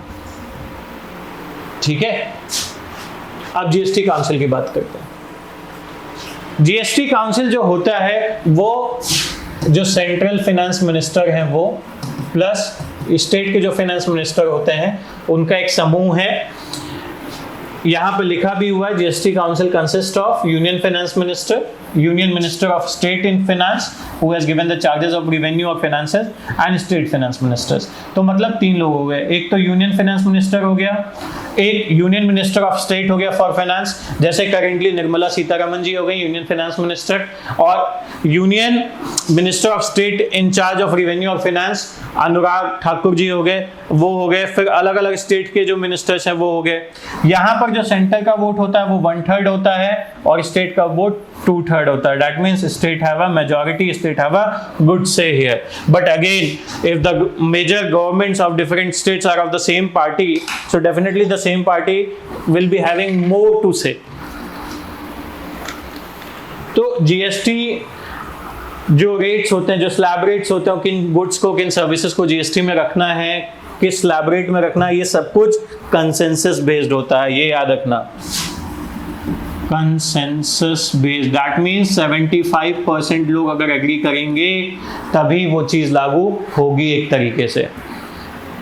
अब ये देखो ये रिकमेंडेशन क्या करते हैं जो मैं अभी आपको बता, recommendations recording what to be included or excluded from different slab rates of GST, goods and services, which may be subjected to or exempted from GST. It also gives resolution on disputes, compensation to states and other related to taxes, cess, surcharge levied. मतलब 4 काम हो गए इसके। पहला क्या include करना है वो, दूसरा क्या एक्सक्लूड करना है, इसी में ये ले लो किस चीज़ को एग्जम्पशन देना है, एग्जम्पशन मतलब छूट देनी है जीएसटी में। फिर जो डिस्प्यूट्स हैं स्टेट और सेंटर के जीएसटी को या स्टेट्स के जीएसटी को लेकर के उसको, प्लस स्टेट्स को जो कंपनसेशन देना है। ये कंपनसेशन क्यों देना है? क्योंकि बहुत सारे ऐसे स्टेट्स हैं जिनको जीएसटी के इंट्रोडक्शन के बाद से बहुत सारे लॉसेस हुए हैं रेवेन्यू जनरेट करने में, बिकॉज पहले जो पूरा स्टेट का हिस्सा होता था उसमें अब 50% हिस्सा सेंटर को जाता है। ऑल्दो इस 50% वाले हिस्से में से ही सेंटर अपने रिसोर्सेज का वो करता है फाइनेंस कमीशन के रिकमेंडेशन पर, but still states are in losses. उसके लिए भी एक प्रॉपर चैनल बनाया गया था, उसके बारे में अभी डिस्कस करूंगा। और क्या है, चौथी चीज क्या है, जो भी इश्यूज रिलेट होते हैं टैक्सेस, सेस और सरचार्ज को लेकर के जो लिवाइड हो रहे हैं उसके बारे में भी डिस्कस कौन करेगा और रिकमेंडेशंस कौन देगा, ये जीएसटी काउंसिल देगा। तो अब जीएसटी काउंसिल पे क्वेश्चन क्या बन सकता है, GST council is a constitutional body, GST council is a statutory body. अब आपको ये डिसाइड करना है कि कॉन्स्टिट्यूशनल है या स्टैट्यूटरी है, ये आपका होमवर्क है, मैंने आर्टिकल्स होमवर्क जो दिए हैं। उसके बाद इट रिकमेंड्स रिगार्डिंग व्हाट, अब इंक्लूजन है एक्सक्लूजन है दोनों है डिफरेंट स्लैब रेट्स में, वो याद रखो। सब्जेक्ट टू एग्जम्पशंस, क्या क्या मिल सकते हैं जीएसटी में, किन किन चीजों को मिल सकते हैं गुड्स एंड सर्विसेज को, वो याद रखो। जो रिजोल्यूशंस होंगे डिस्प्यूट और कंपनसेशन टू स्टेट्स को, उस पे, और इशू अगर कुछ आता है टैक्सेस, सेस और सरचार्ज को लेकर के, तो उसके रिगार्डिंग भी, ठीक है। अब जीएसटी काउंसिल जो है, GST council is consist of union finance minister, then union minister of state, then charge of revenue और फाइनेंस, स्टेट फाइनेंस मिनिस्टर, ये मैं बता चुका हूं, इसमें कुछ नया नहीं है। और इसमें सेंटर का जो वोट होता है वो 1/3 होता है और स्टेट का वोट जो होता है वो 2/3 होता है। आगे आ जाओ, मैंने बोला था कंसेंसस बेस्ड है, और सॉरी मैंने 75% बोला था but it is 70%, so decision will be taken on consensus, that is 70% of the votes. अगर किसी भी पर्टिकुलर चीज को 70% ऑफ वोट्स मिले हैं तो ही कंसेंसस बनेगा, 70% वोट नहीं मिले तो उस पॉइंट पे कंसेंसस नहीं होगा। इसीलिए डिफरेंट राउंड ऑफ जीएसटी की मीटिंग्स होती रहती हैं, but in different round of GST की मीटिंग्स में कई बार बहुत सारे इश्यूज ऐसे होते हैं जो स्टक रह जाते हैं। अब देखो, स्टेट्स को कंपनसेट करने के लिए एक फंड भी गवर्नमेंट ने बनाया था, जीएसटी कंपनसेशन फंड, जिसकी मियाद पूरी हो चुकी है।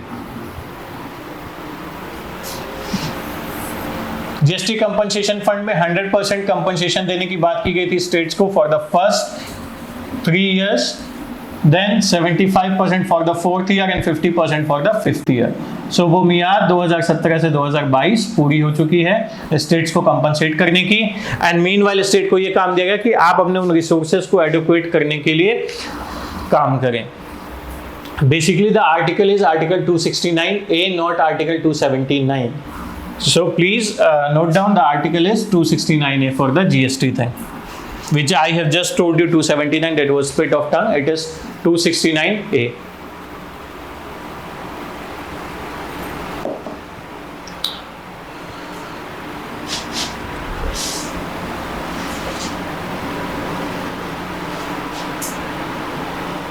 So thank you, but अभी क्लास पूरी नहीं हुई है, हम अगले टॉपिक पे चलेंगे।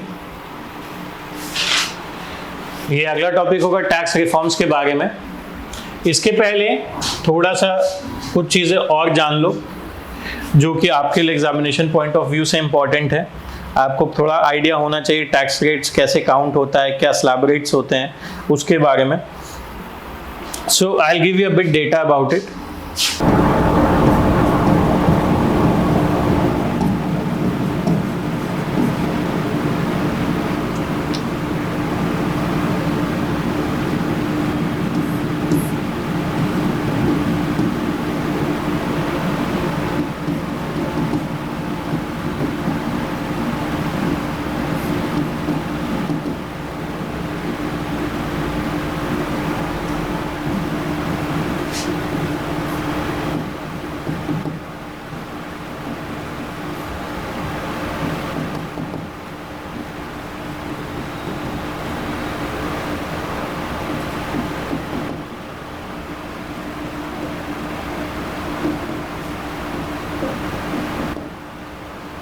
थोड़ा सा समझना आप लोग,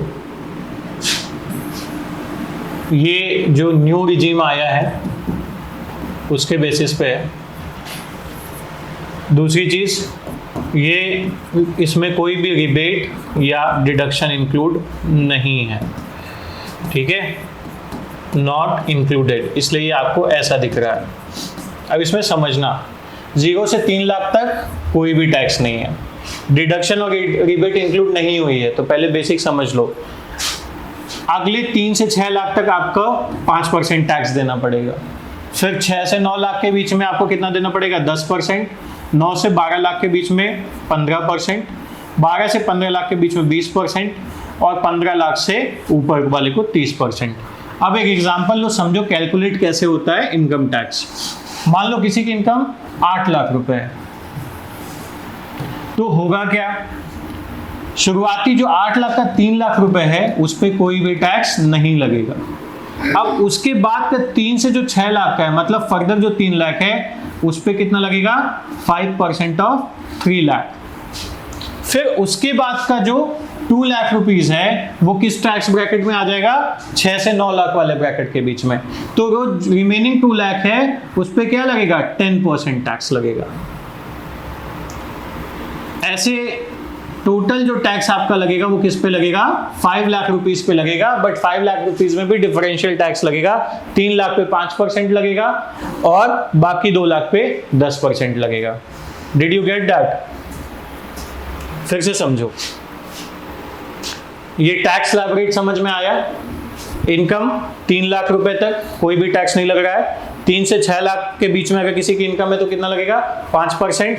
6 से 9 लाख अगर है तो 10%, और 9 से 12 लाख है तो 15%, और 12 से 15 लाख है तो 20% लगेगा। किसी भी इनकम का, किसी के भी इनकम का, मान लो किसी की इनकम 8 लाख रुपए है, किसी की 10 लाख रुपए है, तो जो शुरुआती 3 लाख रुपए होंगे उस पर कोई भी टैक्स नहीं लगेगा। उस इनकम पे जो टैक्स लगेगा वो बाकी के रिमेनिंग 7 लाख रुपए पे लगेगा, और वो भी जो 3 लाख के बाद वाला 3 लाख होगा। अगर 10 लाख की बात करें तो उस पे वो इस टैक्स ब्रैकेट में आएगा, 3 to 6 लाख वाले ब्रैकेट में आएगा, तो उस पे केवल 5% लगेगा।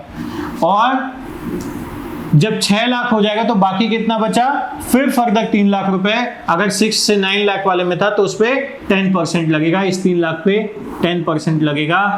और उसके बाद 9 से 12 वाले पे कितना लगेगा, 15%। तो जो 1 लाख रुपए बचा उस पे कितना लगेगा, 15%। अब कैलकुलेट अगर करोगे, टैक्स की कैलकुलेशन करोगे तो ऐसे करोगे।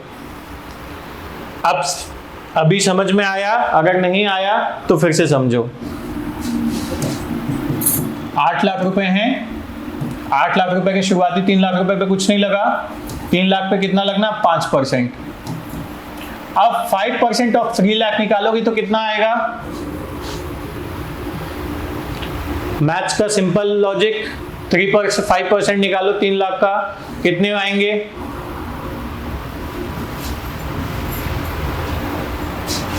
10% 30,000 होगा, 15,000 के आसपास आएगा, if I am not wrong. तो ये 15,000 रुपए आएगा, ठीक है। ये 15,000 टैक्सेबल हो जाएगा। फिर क्या है, ये 3 से 6 लाख के बीच वाला डिटेल हो गया। अब बचा 2 लाख रुपए। 2 लाख रुपए पे कितना लगना है, 10% लगना है। तो 2 लाख का 10% निकालोगे तो कितना आया, 20,000 आया। तो जो टोटल टैक्स लायबिलिटी बनी वो कितनी बनी, 35,000 रुपए की। एक तरीके से अगर इसी में कोई अलग अलग रिबेट्स या डिडक्शंस लगा ले तो शायद ये भी कम हो जाए। तो नए टैक्स रिजीम में गवर्नमेंट ने क्या किया है, सारे डिडक्शंस हटा दिए हैं, सारे बेनिफिट्स हटा दिए हैं। गवर्नमेंट ने ये कर दिया है न्यू टैक्स रिजीम में, अगर किसी की इनकम 7 लाख तक है, मतलब लेस देन 7 लाख है, तो उसको कोई भी टैक्स नहीं देना पड़ेगा। और अगर वही 7 लाख से ऊपर होगी तो जो नया टैक्स रिजीम आया है 0 से 3 लाख तक कुछ नहीं, 3 लाख से 6 लाख वाला वो लागू होगा उसके ऊपर। तो मान लीजिए अगर किसी की इनकम 15 लाख रुपए है तो आज का आपका होमवर्क है, आप काउंट करके मुझे बताएंगे कि उसको कितना टैक्स एक तरीके से देना पड़ेगा गवर्नमेंट को। I hope this is clear to you on income tax.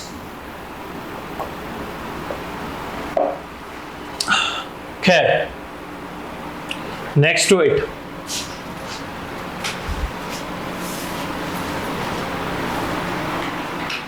Tax reforms in India. Tax reforms in India के बारे में बात करेंगे हम लोग। अलग अलग सेगमेंट्स पे अलग अलग ईयर्स में टैक्स रिफॉर्म की बात की गई और इन सेगमेंट्स को गवर्नमेंट ने यूटिलाइज किया है। So I will give you a 1 minute pause और इसके बाद हम टैक्स रिफॉर्म इन इंडिया की बात करेंगे। तो we are back. I hope 1 minute का रेस्ट, आपको थोड़ा और रेस्ट मिल गया होगा टैक्स सिस्टम के बोझ से बचने के लिए। देखो बेटा, अच्छे पैसे कमाने हैं तो इनकम टैक्स को जानना पड़ेगा। जितने पैसे कमाओगे उतने डिडक्शंस के बारे में पता करना पड़ेगा। अभी रिसेंटली टैक्स लायबिलिटीज से बचाने के लिए लोगों ने बहुत कुछ प्लान आउट किया हुआ अपने अपने लिए, तो आप भी प्लान करते रहो। अब मैं टैक्स रिफॉर्म्स की बात करूंगा। टैक्स रिफॉर्म्स की जरूरत क्यों है, पहले आपको उसके बारे में पता होना चाहिए। तो टैक्स रिफॉर्म्स में हम बात क्या करेंगे, इसमें डिफरेंट कमिटीज हैं और रिफॉर्म्स की बात करेंगे कि रिफॉर्म्स कैसे हैं, क्या हैं, उनके बारे में, और टैक्स रिफॉर्म की जरूरत क्यों है उसके बारे में थोड़ी सी डिस्कशन करेंगे। सबसे पहली चीज, प्रॉब्लम कहां आती है टैक्स के सिस्टम में, उसके बारे में डिस्कस करते हैं। टैक्स, 3 टाइप से आप टैक्स बचाते हैं, लोग बचाते हैं, आप बचा पाते हैं या नहीं ये तो नहीं पता मुझे। एक चीज होती है टैक्स रिबेट, एक चीज होती है टैक्स अवॉइडेंस, और तीसरी चीज होती है टैक्स इवेजन।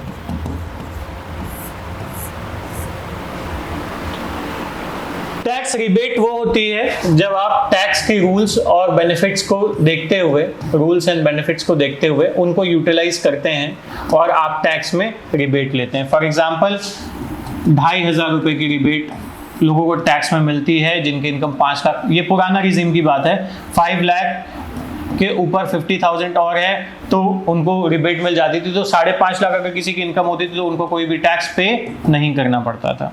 अब रिबेट क्या है, अगर किसी की income less than 7 lakh rupees है तो उसको कोई टैक्स नहीं पे करना पड़ेगा। That is a kind of rebate in tax. ठीक है, ये चीज लीगल भी हो गई और एज पर रूल भी हो गई, तो इसमें कोई भी गड़बड़ी नहीं है। बाकी के जो 2 हैं, टैक्स अवॉइडेंस और टैक्स इवेजन, ये 2 गड़बड़ चीजें हैं। यहां पे क्या करते हैं, जो लूप होल्स हैं टैक्स सिस्टम में, लूप होल्स क्यों हैं, because of being their complex nature, complex, बहुत ही कॉम्प्लेक्स रूल्स एंड नॉर्म्स बनाए गए हैं, प्लस जो टेक्निकलिटीज हैं उसकी वजह से यहां पर लूप होल्स निकाल लेते हैं और उस लूप होल के माध्यम से अपने टैक्स को बचा लेते हैं। That is called tax avoidance. तीसरी चीज है टैक्स इवेजन। टैक्स इवेजन कैसे होती है, आपने मनी लॉन्ड्रिंग के बारे में सुना होगा, जिसको हवाला भी कहते हैं, या इलीगल तरीके से टैक्स की चोरी को आप टैक्स इवेजन कह सकते हैं। तो पहली चीज थी टैक्स रिबेट, जहां पर आप रूल और नॉर्म्स का इस्तेमाल करके टैक्स में रिबेट पा रहे थे। दूसरा था टैक्स अवॉइडेंस, जहां पर आप टैक्स में जो लूप होल्स हैं उनके माध्यम से somebody सेविंग मनी या टैक्स की चोरी कर रहा था। या तीसरा है टैक्स इवेजन, जहां पर डायरेक्टली इलीगल मीन से चोरी हो रही थी। तो गवर्नमेंट ने अलग अलग टाइप के टैक्स रिफॉर्म्स किए ताकि जो इवेजन के इंसिडेंसेस हैं प्लस मेजरली जो अवॉइडेंस के, बिकॉज ज्यादातर जो रिफॉर्म्स हुए वो अवॉइडेंस को चोरी करने के, अवॉइडेंस के माध्यम से जो चोरी हो रही है उसको रोकने के लिए किए गए हैं, ना कि इवेजन के माध्यम से। तो उसके बारे में हम डिस्कस करेंगे। अलग अलग कमिटीज बनी, प्लस टैक्स कलेक्शन कैसे अच्छा किया जाए, बढ़िया किया जाए, उसके लिए रिफॉर्म्स लाए गए जिसके लिए अलग अलग कमिटीज बनी। यूपीपीसीएस के लिए बहुत इंपॉर्टेंट टॉपिक है, उनको टैक्स रिफॉर्म से बड़ा प्यार है और टैक्स रिफॉर्म पे वो कमिटीज के बारे में पूछ भी लेते हैं।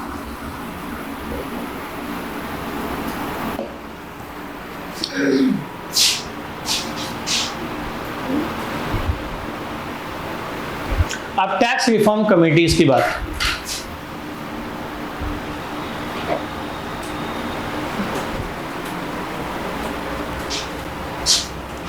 जब टैक्स रिफॉर्म कमिटीज की बात करेंगे तो आपको पता होना चाहिए कि जो राजा चिलैया थे, राजा चिलैया को हम कहते हैं father of India's tax reform.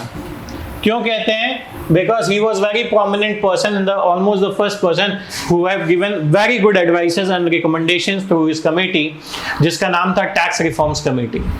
He will be remembered for conceptualizing and implementing India's tax reform। अब देखो कितनी बड़ी बात लिखी हुई है, रिमेंबर्ड फॉर कंसेप्चुअलाइजिंग और इम्प्लीमेंट करने के लिए क्या, इंडिया के tax reform. Even as his early books on fiscal policy are widely referred to people to understand more over the Indian economy। आप ये आर्टिकल जरूर पढ़िएगा इनके बारे में, because it is very important article for about a very important person, mister Raja J Chelliah, The committee was formed in the year 1991 and the committees gave certain recommendations and these recommendations are here. First such recommendation was tax rate of all direct and indirect taxes should be reduced in a phased manner. ये जब 1991 में दिया गया था तो जो tax था वो बहुत ज़्यादा हाई था और टैक्स जब हाई होगा so it will do what, it will create less demand in the market, goods will be costly. अगर इनडायरेक्ट टैक्स की बात करें, डायरेक्ट टैक्स में क्या दिक्कत आएगी, जो डिस्पोजेबल पर्सनल इनकम होती है वो लो होगी और जब डिस्पोजेबल पर्सनल इनकम कम होगी तो डिमांड भी कम अराइज होगी। तो इन्होंने कहा कि फेज्ड मैनर में आपको टैक्स रेट्स को डायरेक्ट और इनडायरेक्ट टैक्सेस पे कम करना चाहिए सो दैट मार्केट में इकोनॉमिक एक्टिविटी और ज्यादा प्रमोट हो। दूसरा, डिफरेंट स्लैब रेट्स जो थे, मेजर स्लैब रेट्स थे, उसको रिड्यूस करने की बात की और इन्होंने बोला कि आप एग्जम्पशंस और डिडक्शंस को हटा दीजिए ताकि टैक्सेशन सिस्टम और सिंप्लीफाई हो सके, ताकि जो मेजर चांसेस हैं लूप होल्स को यूटिलाइज करने के या बाकी चीजों को वो यूज ना कर पाए और बेटर टैक्स टारगेटिंग हो। बेटर टैक्स टारगेटिंग मतलब जो टैक्स कलेक्शन हो रहा है वो अच्छे से हो सके। Then he said there should also be one tax that is called service tax which should be introduced, जो later stages में introduce किया गया इंडिया में। So these were major recommendations। अब आपसे क्वेश्चन ये पूछा जा सकता है कि सर्विस टैक्स को इंट्रोड्यूस करने की रिकमेंडेशन किसने दी थी या टैक्स रेट को फेज मैनर में कम करने की रिकमेंडेशन किसने दी थी? So it was nobody else but Mr. Chelliah. ठीक है, फिर दूसरी कमेटी बनी अंडर मिस्टर विजय केलकर। ये यूपीपीसीएस का क्वेश्चन भी है, ये पूछा जा चुका है आपसे। मिस्टर विजय केलकर साहब ने कुछ इंपॉर्टेंट चीजें बताई थी। वो इंपॉर्टेंट चीजें इस तरीके से थी।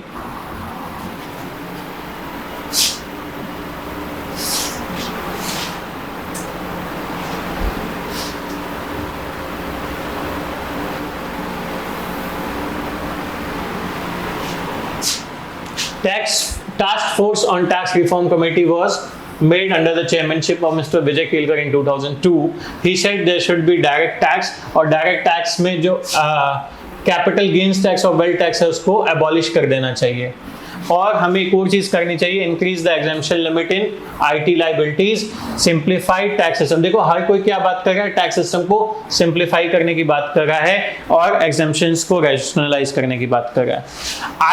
आईटी में उस समय इन्होंने 2002 में ये रिकमेंडेशन क्यों दी थी, ताकि जो डिस्पोजेबल इनकम है लोगों की वो थोड़ी बढ़े, जिससे मार्केट इकोनॉमी में डिमांड भी क्रिएट हो और लोग डिमांड के साथ साथ मार्केट इकोनॉमिक एक्टिविटी भी बढ़ेगी। ये एक पॉइंट हो गया। दूसरा पॉइंट इसके पीछे ये था कि अगर टैक्स सिस्टम सिंपल रहेगा, इजी रहेगा, तो लोग प्रॉपर्ली टैक्स भी भरेंगे और उनके ऊपर लायबिलिटी कम होगी, तो they will not go for conditions like tax evasion, tax avoidance या टैक्स से भागेंगे, टैक्स की चोरी नहीं करेंगे।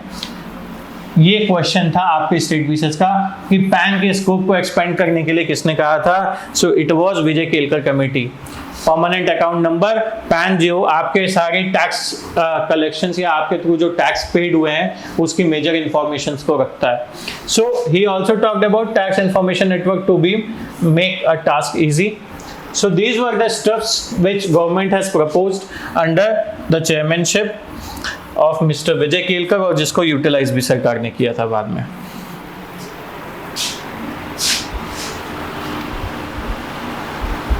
फिर इन्होंने बोला कि जो टैक्स सिस्टम के स्टेप्स हैं उनको थोड़ा इजियर बना जाए टैक्स पेयर्स के लिए ताकि वो यूटिलाइज कर पाए।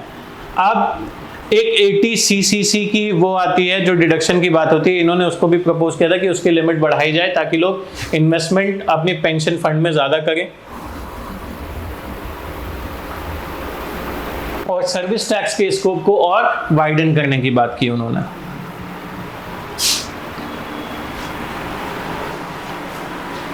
Then tax reforms in India, अगर मेजर उसकी बात करोगे तो टैक्स रिफॉर्म्स इन इंडिया का मेजर जो ऑब्जेक्टिव था वो आपको पता होना चाहिए, जो स्टेप्स लिए गए उसके बारे में पता होना चाहिए। तो सबसे पहली चीज जो मैंने आपको बताया कि रेवेन्यू बढ़ाने के लिए ही सबसे पहला काम होता है, रेवेन्यू बढ़ाने के लिए इनके प्लानिंग्स थी और उन प्लानिंग्स को इन्होंने प्रमोट भी किया, जैसे कि to increase the tax revenue and tax base to the utmost possibility. मतलब टैक्स रेवेन्यू और टैक्स बेस को बढ़ाना। टैक्स बेस क्या है? The number of people who are paying taxes will come under tax base. So India का tax base percentage में निकालते हैं, पॉपुलेशन को जितने लोग टैक्स पे कर रहे हैं उसको पॉपुलेशन से अगर डिवाइड कर दो या पॉपुलेशन को टैक्स पेड से डिवाइड कर दो तो वहां पे आप टैक्स बेस निकाल लोगे। Then your transaction cost to be reduced, ease of doing business के लिए the major objectives, अगर टैक्स सिंप्लीफाई होगा तो बिजनेस करना भी इजी होगा।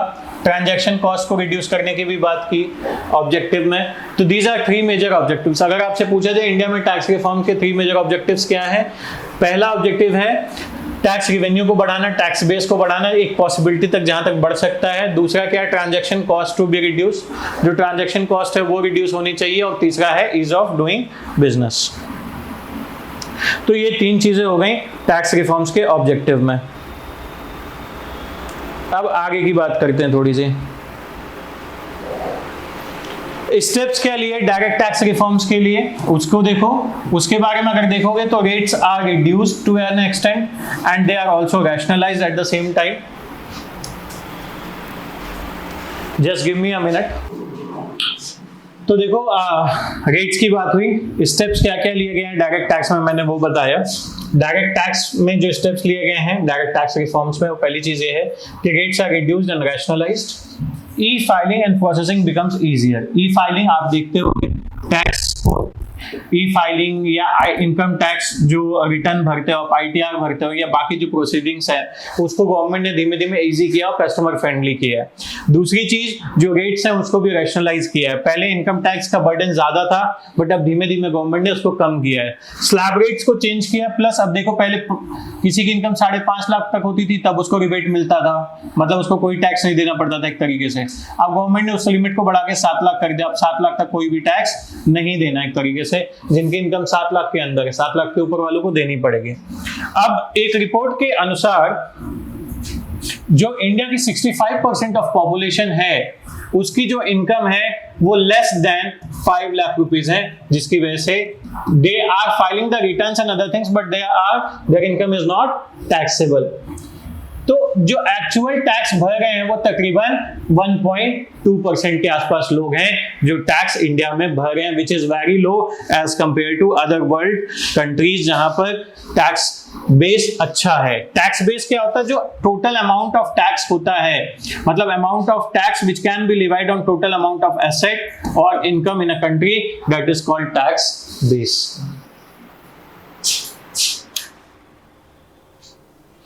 ठीक है, clear?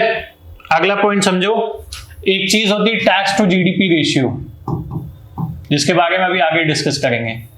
Tax to GDP ratio जो इंडिया की करेंटली है वो 10.2% के आसपास है, और अगर वही वर्ल्ड की बात की जाए तो it is around 16%। So we are lagging behind. अगर हम ये सारी चीजें अच्छी कर लें, टैक्स टू जीडीपी मतलब जीडीपी में टैक्स का कंट्रीब्यूशन कितना एक तरीके से उसकी बात कर रहे हैं, तो कहीं ना कहीं ये जो टैक्स टू जीडीपी रेशियो है अगर इसको हम थोड़ा बेटर कर ले तो ये 16% तक आ गई, तो इंडिया के लिए बहुत अच्छा हो सकता है। ठीक है, नेक्स्ट ऑब्जेक्टिव समझ में आ गया, स्टेप समझ में आ गए। अगला है उसी के बारे में आगे, tax base to be increase, जिसके बारे में हम बात कर रहे थे। टैक्स बेस को कैसे बढ़ाया जाए, ताकि उसके लिए क्या क्या चीजें की जा सकती हैं इसके बारे में बात करेंगे, और गवर्नमेंट ने क्या क्या किया उसके बारे में बात करेंगे। देखो टैक्स बेस को सही करने के लिए जो टैक्स की चोरी हो रही है, ठीक है, जो टैक्स के अवॉइडेंस प्लस इवेजन के जो इंसिडेंसेस हैं उनको हमें कम करना पड़ेगा, उनको कर्व करना पड़ेगा, जिससे हम कंट्री में टैक्स बेस को बढ़ा सकते हैं ताकि एक्चुअली लोग अपनी रियल इनकम शो करें। एग्जम्पशंस को हमने नैरो डाउन किया है ताकि ये जो एपिसोड्स है वो कम हो। फिर हमने कॉर्पोरेट टैक्स रिफॉर्म्स किए हैं ताकि जो इन्वॉल्वमेंट ऑफ कॉर्पोरेट्स है इनटू द बिजनेस एक्टिविटी वो इंक्रीज हो। बिजनेस एक्टिविटी में इंक्रीज होगी तो ओवरऑल टैक्स का कलेक्शन भी बढ़ेगा। Introduction of GST has also done so much help into it. Direct tax में आप देखो एक रूल आया जनरल एंटी अवॉइडेंस रूल, मतलब अवॉइडेंस के एंटी में एक जनरल रूल बनाया गया कि अगर कोई टैक्स अवॉइडेंस के इंसिडेंसेस हैं तो उनको कैसे कर्व किया जाए, उनको कैसे रोका जाए। और दूसरा double taxation anti avoidance rule भी लाया गया। ये क्या होता है, ये दो कंट्रीज के बीच में होता है। मान लो कोई इंडिया में है, कोई इंडियन है, वो फिनलैंड में काम कर रहा है। व्हाट इज हैपनिंग, वो फिनलैंड में भी टैक्स पे कर रहा है और वो कहीं इंडिया में भी टैक्स पे ना कर रहा हो। इसको इंश्योर करने के लिए कि टैक्स जो भी पे हो रहा है वो एक ही जगह पर हो, उसके लिए गवर्नमेंट लेकर के I double taxation anti avoidance rule. और इंडिया ने बहुत सारी कंट्रीज के साथ ये एग्रीमेंट किया भी हुआ है ताकि जो डबल टैक्स है उसको अवॉइड किया जा सके।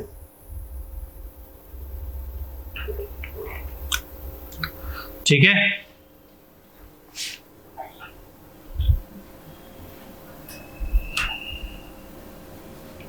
अब देखो जनरल एंटी अवॉइडेंस रूल क्या होता है, इसके ऑब्जेक्टिव्स क्या हैं, पर्पस क्या था, ये सारी चीजें आपको पता होनी चाहिए।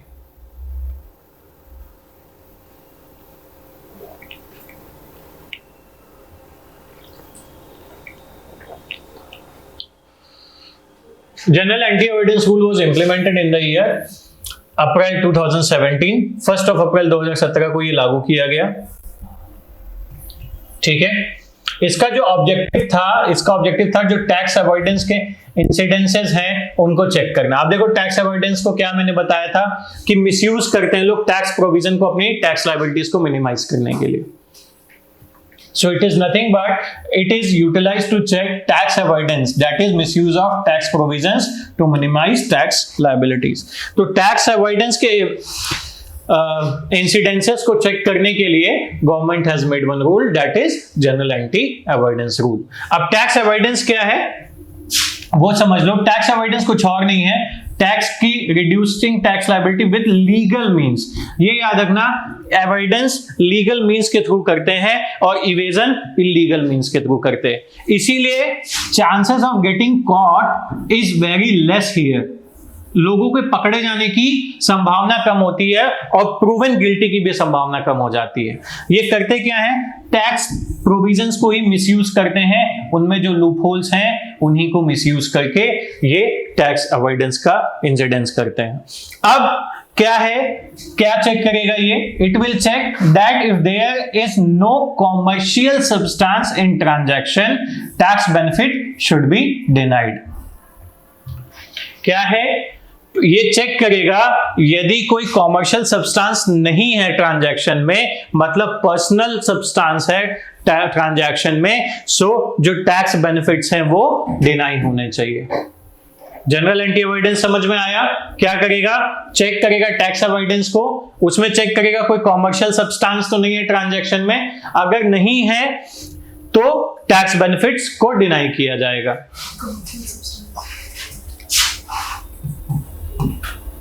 कॉमर्शियल सब्सटेंस का मतलब हो गया बिजनेस एक्टिविटी इन्वॉल्व तो नहीं है,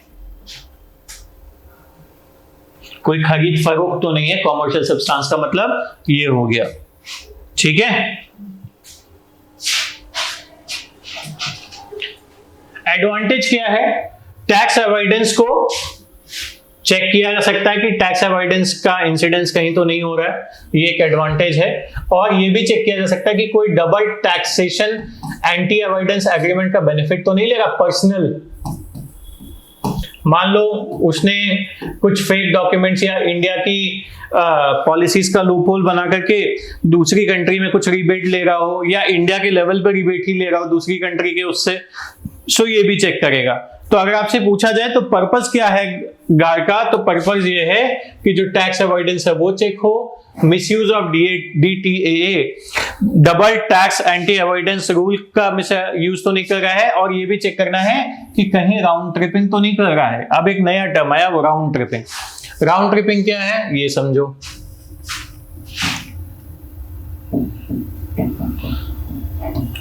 मान लो कोई कंपनी ए है, ये कंपनी ए इंडिया में इन्वेस्ट करना चाहती है, और ये कंपनी ए इंडिया की ही कंपनी है, बट ये इंडिया में डायरेक्टली इन्वेस्ट इसलिए नहीं करी है बिकॉज उसको यहां पे वो टैक्स बेनिफिट्स नहीं मिलेंगे जो किसी एक टैक्स हेवन कंट्री में मिल जाएंगे। तो ये क्या करेगी, यूजुअली क्या करते हैं ये एक कंपनी बी के नाम से एक शेल कंपनी खोलते हैं जहां पर कोई एक्टिविटी नहीं हो रही होती है, और वो कंपनी भी इंडिया में इन्वेस्ट कर रही होती है। अब इससे क्या होगा, आप सभी को पता है कि जो भी प्रॉफिट अर्न होगा थ्रू एफडीआई या कोई फॉरेन कंट्री की कंपनी है, वो जो भी प्रॉफिट अर्न करेगी वो प्रॉफिट उस कंट्री की कंपनी को ही जाएगा, ना कि टैक्सेस भी जो वो भरेगी वो उस कंट्री में भरेगी, ना कि इंडिया में भरेगी। तो यहां पर तो टैक्स 0.1% है, इंडिया में वही टैक्स 10% है। तो इस टैक्स की चोरी को करने के लिए what they do, they make a round tripping. Round tripping क्या किया, ये कंपनी इंडिया में थी, इन्होंने एक B company shell company Mauritius में खोली, और मॉरिशस से इन्होंने इंडिया में इन्वेस्टमेंट कर दिया। किसमें, मान लो या तो खुद ही ए कंपनी में कर दिया, बी कंपनी बन के, या किसी सी कंपनी में कर दिया। और फिर क्या हुआ, ये जो प्रॉफिट हुआ ये वापस इस कंट्री में ले गए, और यहां से इन्होंने टैक्स की चोरी भी कर ली और प्रॉफिट भी अर्न कर लिया eight the same time. This is called round tripping. तो जनरल एंटी अवॉइडेंस रूल में 3 चीजें हो गई। पहली चीज ये हो गई, टैक्स अवॉइडेंस के इंसिडेंसेस को कवर करेगा, दूसरा मिसयूज ऑफ डीटीए को चेक करेगा, और तीसरी बात राउंड ट्रिपिंग को भी कर्व करने की और चेक करने की कोशिश करेगा। अब इसके कुछ डिसएडवांटेजेस भी हैं, डिसएडवांटेजेस भी आपको पता होने चाहिए। ये क्या है, ये एक डिस्क्रिशनरी पावर देगा किसको, टैक्स ऑफिशियल्स को। तो यहां पर जो टैक्स ऑफिशियल्स हैं वो टैक्स माफिया की तरह भी काम कर सकते हैं। टैक्स माफिया की तरह कैसे काम करेंगे कि अगर आपने हमको इतने पैसे एज अ ब्राइबरी नहीं दी या ब्राइब के तौर पे नहीं दी, तो हम आपके ऊपर फॉल्स एलिगेशंस लगाएंगे टैक्स अवॉइडेंस के। इसमें प्रॉब्लम ये हो जाती है कि कई बार ऐसा होता है कि टैक्स ऑफिशियल, जैसे अभी एक रिसेंट इशू है, आपको पता होगा समीर वानखेड़े का इशू, दो nothing is proved yet, but Sameer Wankhede के ऊपर ये एक है कि उन्होंने 25 करोड़ की ब्राइब मांगी थी शाहरुख खान से कि वो उनके बेटे को फ्रेम नहीं करेंगे फॉल्स ड्रग एब्यूज के केस में। It is a kind of situation where discretionary power is with those tax officials. हुआ क्या, समीर वानखेड़े के पास एनसीबी के थ्रू वो डिस्क्रिशनरी पावर थी जिसके through he made an arrest of whatever the name of Shahrukh Khan's son, I don't know, but he was arrested because of that. अब ये क्या कर रहे थे, अपनी कमाई करने के लिए, दो he is not proven guilty yet and there till now nothing substantiate has come in the market as well, but yes there are more chances that this was done by him.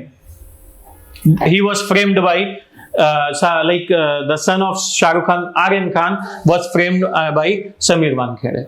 This can be the situation. So ऐसा ही situation business के level पे भी हो सकता है कि tax officials इस discretionary power को, जहां पर वो ये चीजों को कर्व करने के नाम पे अच्छे बिजनेसमैन या बिजनेस उसको एक नेगेटिव एनवायरनमेंट क्रिएट कर सकते हैं। दूसरी चीज, it will also give a negative impact on the investments coming from different countries. At least जो इन्वेस्टमेंट अगर टैक्स हेवन से भी आ रही हैं, तो कहीं ना कहीं वो जो भी इन्वेस्टमेंट्स आपकी कंट्री में आ रही हैं, they are giving some sort of development, some sort of growth and plus profit. That means employment भी तो दे रही हैं लोगों को।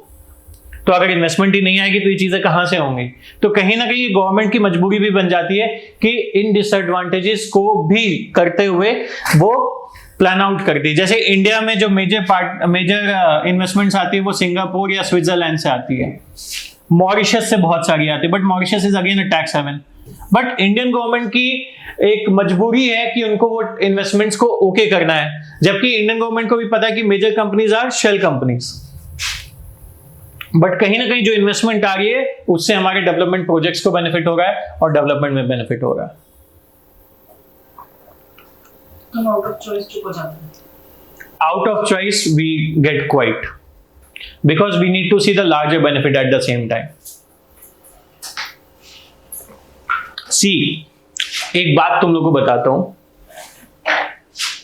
हमेशा सही और गलत नहीं होता है। There is a way in between. That means everything is not in between black and white. Things can be gray as well. So this is the gray part of the investment and other problems or tax avoidance. And at times there are cases and evidences of harassment. अब इसमें रजनीकांत की movie भी आप लोगों ने देखी होगी जिसमें रजनीकांत को हरास किया जाता है, जहां पर रजनीकांत एक बहुत बड़ी इन्वेस्टमेंट करके एक सिटी बसा देते हैं। वो मूवी का नाम भी मैं भूल गया हूँ। I am Yeah, there are people in the classroom who tell me about movie। शायद मूवी का नाम बॉस है, जहां पे वो सिक्का उछालता है या जो भी करता है। He make big agreements and other things। So he was harassed and he was beaten till death वाली कंडीशन में भी आ जाता है। टैक्स ऑफिशियल्स क्या करते हैं? फॉल्स पेपर बनाते हैं, फॉर्जरी करते हैं। ऐसा ही एक एग्जांपल और था जहां पे सीबीआई की रेड पड़ती है और सीबीआई की रेड्स में they make false allegation on the officers as well. For example article there was some movie which was based regarding to some article 115 not 115 नहीं, article 15। Yes, the movie was article 15। It's a good movie, one must watch it. देखो मैं movies के बारे में भी बताता रहता हूं, बट वो मूवीज बहुत ही अच्छी होती हैं जो मैं बताऊंगा आपको। आर्टिकल 15 के जो पीछे का पॉइंट था वो बहुत ही वैलिड पॉइंट था। एट द सेम टाइम उस ऑफिसर को प्रेशराइज करने के लिए उसके ऊपर सीबीआई इंक्वायरी भी चलाई जाती है साथ ही साथ, सो डेट वो प्रेशराइज फील करे। एंड फॉल्स एलिगेशंस भी बनाए जाते हैं ताकि लोगों को बचाया जा सके। So it is the same thing which happens at times because of the corrupt behaviour of certain officials, not all but certain officials. तो ये पॉइंट्स हो गए डिसएडवांटेज के और ये एडवांटेज के पॉइंट हो गए। I hope this is clear to you. अब थोड़ा सा आगे बढ़ते हैं, वरना तुम लोग कहोगे केवल मूवी की बात कर रहे हैं। Double taxation avoidance agreement, that is DTAA। DTAA के बारे में बात करने से पहले समझ लो कैसे चलता है DTAA।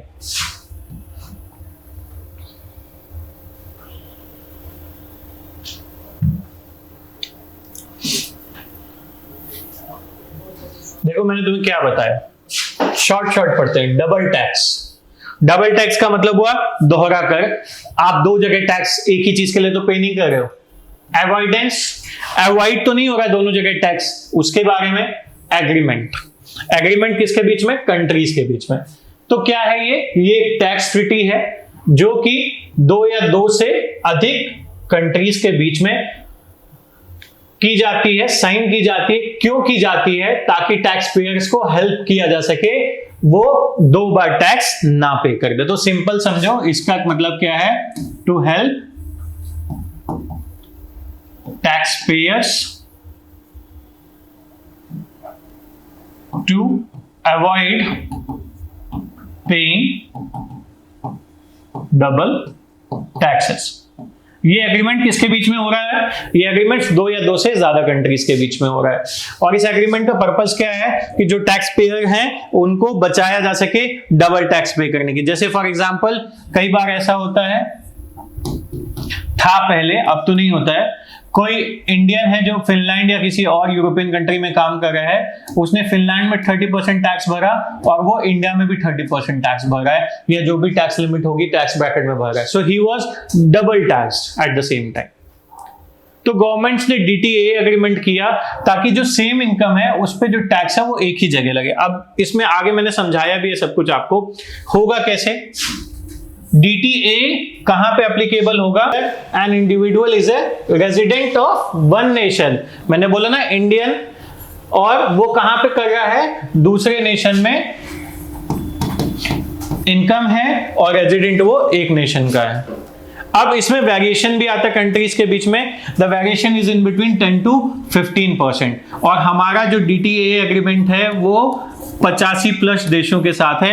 मेजरली जहां पर इंडियंस काम कर रहे हैं वो देश कौन कौन से? USA, UK, Canada, Australia, Germany, Mauritius, Malaysia, UAE, Singapore, Qatar, Oman, Sri Lanka, Cyprus and etcetera, Cyprus and etcetera.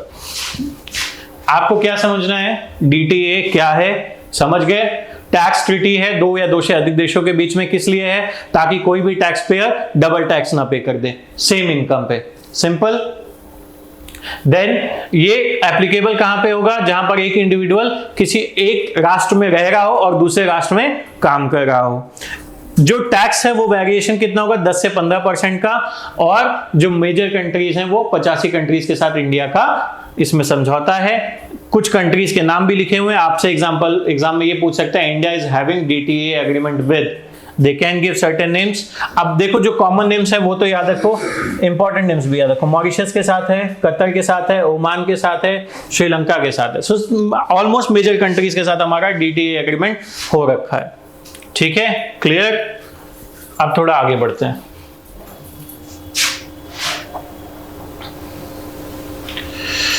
ये आया नहीं है, इंपॉर्टेंट भी नहीं है एग्जामिनेशन पॉइंट ऑफ व्यू से, बिकॉज बात तो चली बट इसको गवर्नमेंट बहुत ही सीरियसली गवर्नमेंट ने लिया नहीं। डायरेक्ट टैक्स कोड, जैसे हम GST ले आए वैसे ही गवर्नमेंट ने एक डायरेक्ट टैक्स कोड को प्रपोज किया था, जिसमें सारे जो डायरेक्ट टैक्सेस थे उनको मर्ज करके एक सिंगल डायरेक्ट टैक्स कोड बनाने की बात की गई थी, DTC बनाने की बात की गई थी।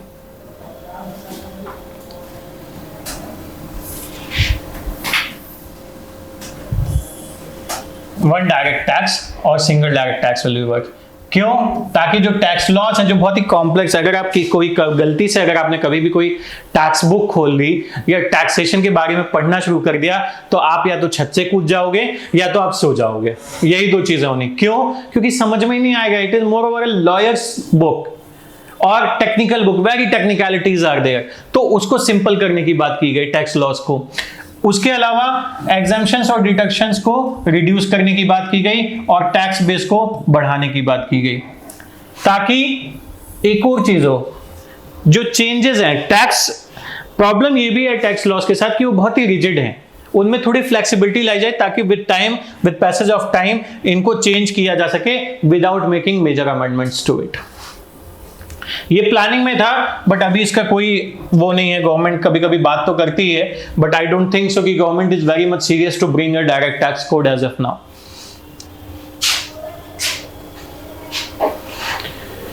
Then this is a very important committee, tax reforms and tax administration reforms committee, ताकि टैक्स का एडमिनिस्ट्रेशन अच्छे से किया जा सके। Parthasarathi Shome committee, it has been asked many times, specially mains के पॉइंट ऑफ व्यू से बहुत इंपॉर्टेंट है पार्थसारथी शोम कमेटी, बिकॉज आप देखो आपको मेंस के आंसर में अगर कभी भी टैक्स रिफॉर्म्स के बारे में कुछ पूछे या टैक्सेशन से रिलेटेड कुछ पूछे तो you can put these points directly without mentioning the name of the committee chairman और without mentioning about committees that this should be done, so that examiner will have in mind कि इस बच्चे ने ये पढ़ा है, इसको ये चीजें पता है, और वहां पे आपके मार्क्स अच्छे मिलेंगे, आपको अच्छे मार्क्स फेच होंगे। अगर चेयरमैन या कमेटी का नाम याद रह जाए तो वो और अच्छी बात है, that will also give you as.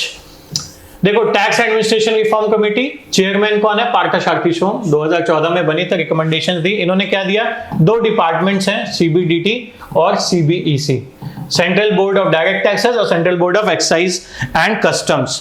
ये CBDIT हो चुका है, मतलब CBEC is nothing but CBIT कह लो, central board for indirect taxes. ये 2 अलग अलग बोर्ड्स हैं तो प्रॉब्लम क्या है? टैक्सेशन इज अ सब्जेक्ट जो कि कॉमन इंटरेस्ट का सब्जेक्ट है, जहां पर डायरेक्ट टैक्स और इनडायरेक्ट टैक्स दोनों के ऑफिशियल्स साथ में मिलकर अगर काम करें तो टैक्सेशन की बहुत सारी प्रॉब्लम सॉल्व हो जाएगी।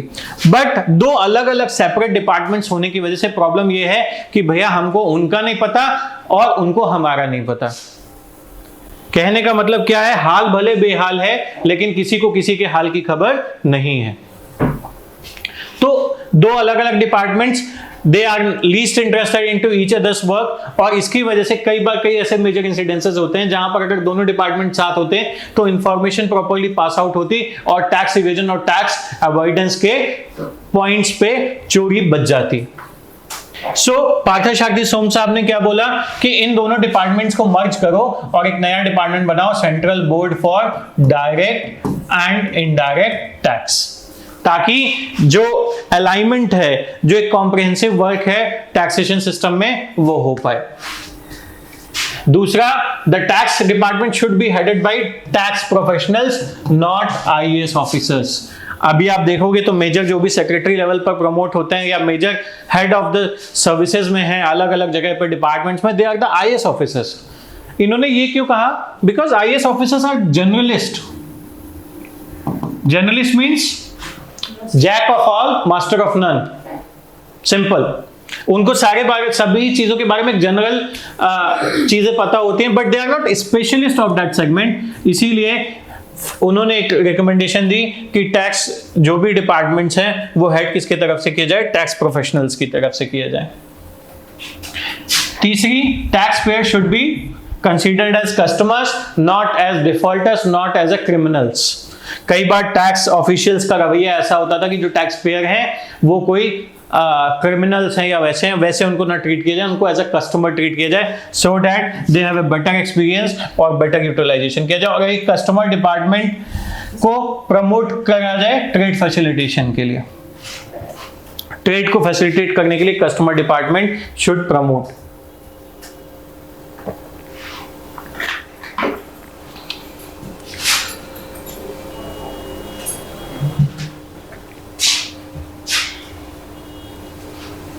So this was all about it. आपको सेगमेंट्स मैंने बताए, चीजें बताई क्या है कैसे है, टैक्स सिस्टम के बारे में बता दिया, टैक्स रिफॉर्म्स के बारे में बता दिया। अब आप लोग के लिए कुछ होमवर्क है, जो होमवर्क आप लोग अपने नोटबुक में लिखोगे, ठीक है। There are certain basic terminologies जो आपको लिखनी है और समझनी है। टैक्स बेस क्या होता है, टैक्स बर्डन क्या होता है, टैक्स इंसिडेंस क्या होता है, ये सब कुछ आपको पता होना चाहिए। Tax base, tax burden, tax incidence, tax to GDP ratio, ये भी पता होना चाहिए। ये सारी चीजें you must know and you must write in your copy, ठीक है। अब थोड़ी सी अलग बात करते हैं, आज के ज्ञान की बात करते हैं। यूपीएससी और यूपीपीसीएस एग्जामिनेशंस, उसके अलावा अदर पीसीएस एग्जामिनेशंस में जब कोई बच्चा इकोनॉमी के क्वेश्चन देखता है तो क्या होता है, उसकी शक्ल कुछ ऐसी बन जाती है। ये शक्ल ऐसी क्यों बन जाती है, उसके पीछे रीजन है। रीजन क्या है कि बच्चों को इकोनॉमी के कॉन्सेप्ट्स नहीं पता हैं, उनको फैक्ट्स याद नहीं होते हैं, और फैक्ट्स याद नहीं होने का सबसे बड़ा रीजन ये है कि उन्होंने इकोनॉमी को समझा ही नहीं है। कितने नंबर्स याद करेंगे हम, कितने डिजिट्स याद करेंगे हम, कितनी फैक्चुअल इंफॉर्मेशन याद करेंगे हम, जब हमें पता ही नहीं होगा कि बजटरी डेफिसिट्स और डिफरेंट डेफिसिट्स का रोल क्या है, या बजट के बारे में हम क्या डिस्कस करें। प्लस रेपो रेट का काम क्या है, मॉनेटरी पॉलिसी का काम क्या है, ये भी हमें नहीं पता होता, और इसकी वजह से हमारा जो इमोजी होता है फेस का, वो सैड वाला इमोजी बन जाता है और हम डिसअपॉइंटेड फील करते हैं अपने एग्जाम में। अगर आपको डिसअपॉइंटेड से हैप्पीनेस वाली फीलिंग चाहिए और इकोनॉमी के क्वेश्चन को देख करके एक एक्साइटमेंट वाली फीलिंग चाहिए, तो ज्वाइन करिए माई एकेडमी और पढ़िए मेरे साथ economics. One of the best and easiest subject for you that I'll make for sure, और आपको और आपके एग्जामिनेशन के पॉइंट ऑफ व्यू से इस लेवल तक पहुंचा दूंगा कि आपके मेजर क्वेश्चंस इकोनॉमी के आप चुटकियों में सॉल्व कर लेंगे। So come and attend lectures of economics with me at my academy. Words for enlightenment of yours and enlightenment of everybody whosoever is listening to me. Enlightenment से पहले एक point है जो आजकल एक फेवरेट टॉपिक है, base erosion, profit shifting.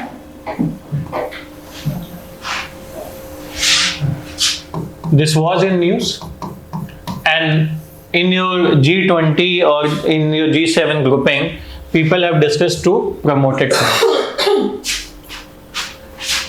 Base erosion, profit shifting, इसको दो में तोड़ो। मान लो कोई कंपनी ए है, it got 100 crore profit for the current financial year. जब प्रॉफिट कमाया है तो टैक्स लायबिलिटी भी आएगी। टैक्स लायबिलिटी से बचने के लिए इस कंपनी ने क्या किया, इस कंपनी ने बोला हमने एक नई कंपनी बनाई है, कंपनी बी, और इस कंपनी बी में हमने 100 करोड़ में से 50 करोड़ इन्वेस्टमेंट कर दी है, so that we can have more business activity, more business development. इससे क्या हुआ, इन्होंने जो टैक्स पे किया वो केवल 50 करोड़ रुपीस पे किया, और रेस्ट जो 50 करोड़ रुपीस था उस पर इन्होंने टैक्स को बचा लिया, ये टैक्स चोरी कर ली। अब किया क्या इन्होंने, इनका बेस कितना था 100 करोड़ का, इस बेस को उन्होंने इरोड किया और इस इरोड को करने के बाद उन्होंने क्या किया, जो प्रॉफिट था 50 करोड़ रुपीस पे उसको पूरा शिफ्ट कर लिया एक दूसरे उस पे। That is called base erosion और प्रॉफिट शिफ्टिंग। इसका एक तरीका और होता है जिसको राउंड ट्रिपिंग के सेंस में भी ले सकते हैं। ये कंपनी ए थी, 100 करोड़ रुपए इसने कमाए, इसने क्या किया, इसने बोला कि हमने एक कंट्री बी में किसी सी कंपनी को खोला है जहां पर हमने अपने इस 100 करोड़ को पूरा का पूरा इन्वेस्ट कर दिया। So we are in not profit, we have investment the entire amount for the development of business and other things, and they shift their profit here. So उनकी जो tax liability थी वो almost उन्होंने zero कर ली, not completely but to some extent उन्होंने अपनी tax liability को कम कर लिया काफी। So this is a situation जहां पर वो क्या कर रहे हैं, अपने बेस को इरोजन करके दिखा रहे हैं कि हमारा जो बेस 100 करोड़ का प्रॉफिट हो तो 100 करोड़ नहीं है, वो एक्चुअली 50 करोड़ है, because rest 50 crore we have invested in some other company. और एक्चुअल सेंस में क्या होता था, ये कंपनी शेल कंपनीज होती थी जहां पर वो कोई भी काम एज सच नहीं कर रहे होते थे, और 50 करोड़ उन्होंने इधर से बचा लिया।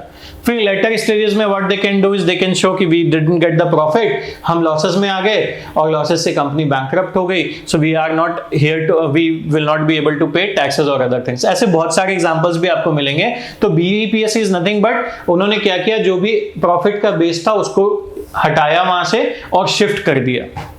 Clear, what is base erosion, profit shifting.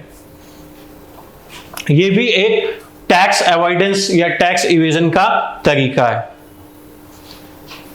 तो ये एक और पॉइंट हो गया आपका। अब कुछ और भी इश्यूज हैं, जैसे वोडाफोन और गवर्नमेंट ऑफ इंडिया का इशू जो बहुत टाइम तक चला, Vodafone versus government of India. Ultimately Vodafone was the one who won the case at a higher level, but still the case is pending. हुआ क्या वो समझ लो थोड़ा सा।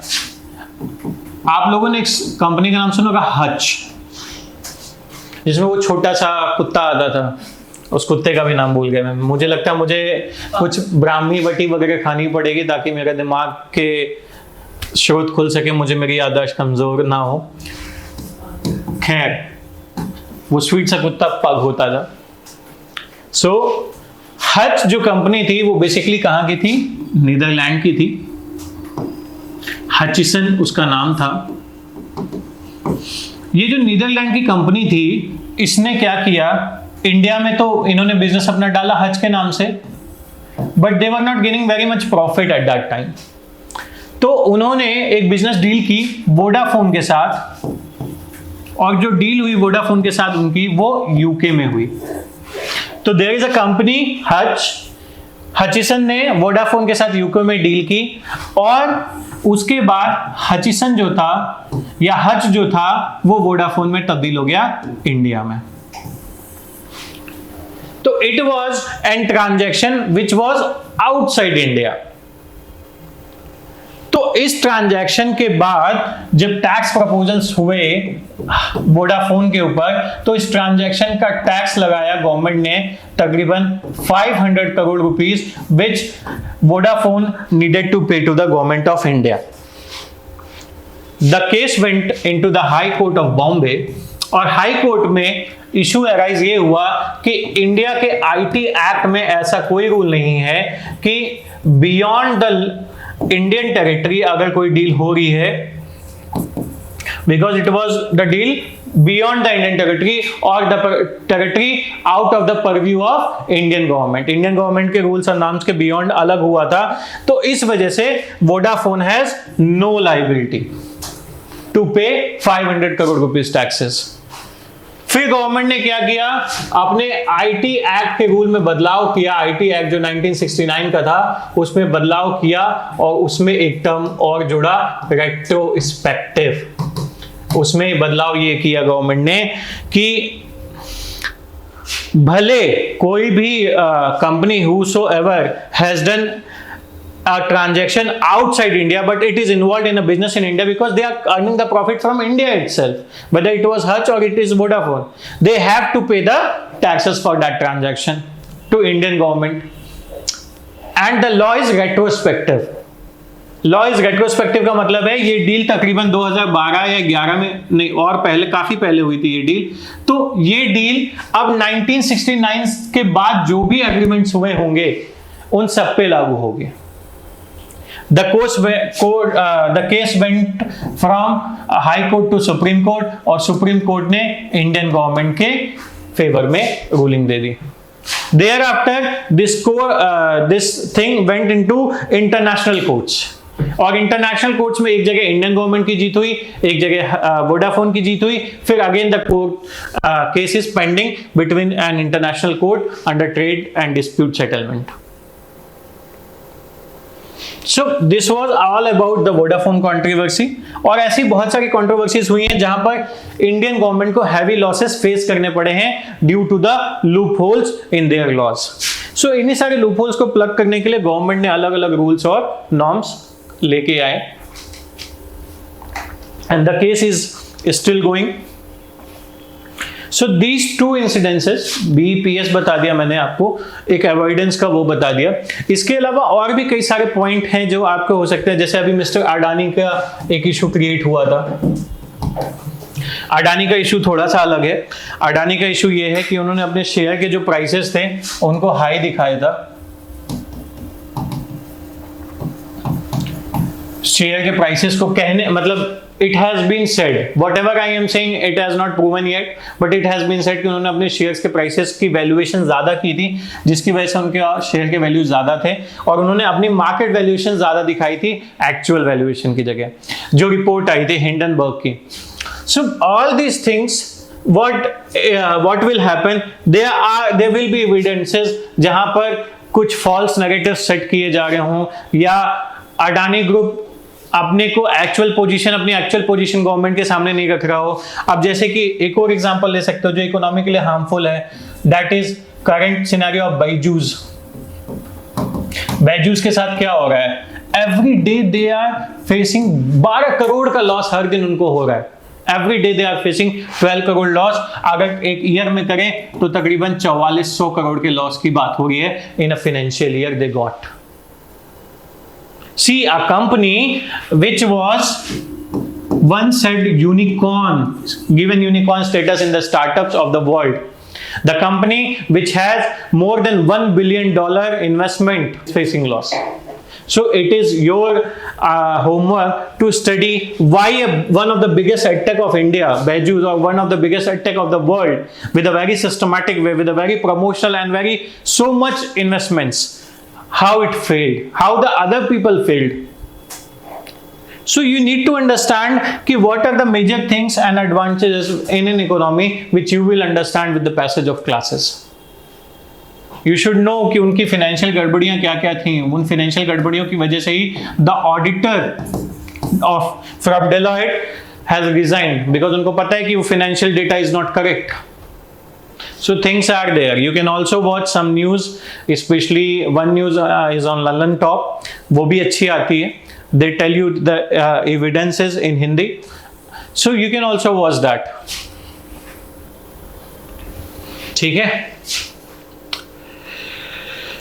तो आज की क्लास में टैक्स सिस्टम, टैक्स रिफॉर्म्स पढ़ा आपने। इसके बाद अब आपके लिए कुछ चीजें बहुत इंपॉर्टेंट है जो आपको करनी है। जो 5 क्वेश्चंस दिए थे, मुझे लगता है आप में से मेजर लोगों ने अपने आंसर्स लिखे भी होंगे उन 5 क्वेश्चंस के, और कहीं ना कहीं आप लोग अब थोड़ा और बेटर खुद को समझ पा रहे होंगे, अपने स्ट्रेंथ्स को, अपनी वीकनेसेस को, आपको क्या करना है क्या नहीं करना है इन सारी चीजों को।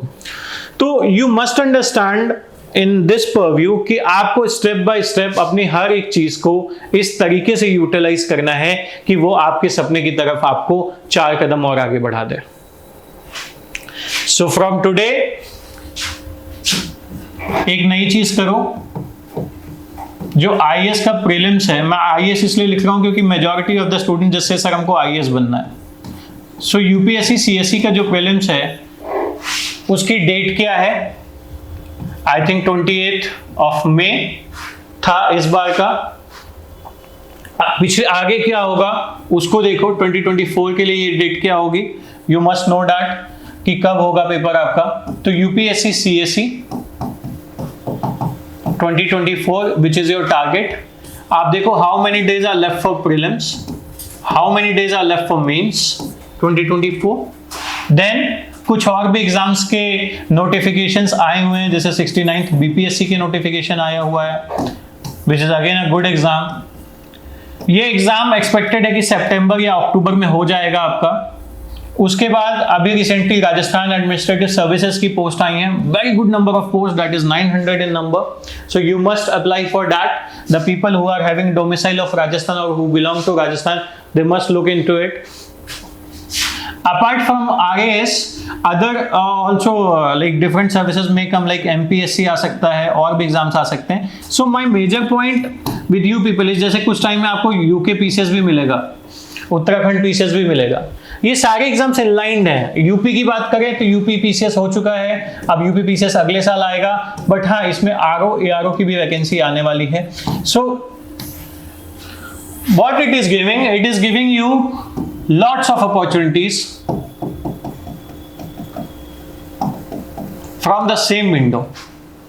आपको उन अपॉर्चुनिटीज को पकड़ना है, उन अपॉर्चुनिटीज के लिए सीरियसली काम करना है, और अगर आपने काम सीरियसली कर लिया तो कोई आपको रोक नहीं सकता।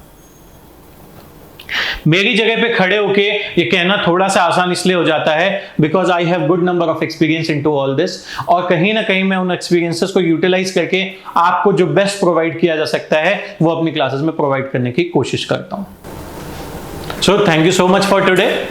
हम फिर जल्दी ही मिलेंगे कल की क्लास में, जहां पर हम अगला टॉपिक डिस्कस करेंगे जो इन्फ्लेशन और मॉनेटरी पॉलिसी इन इंडिया से रिलेटेड होगा। So thank you so much, have a nice day to all of you, thank you.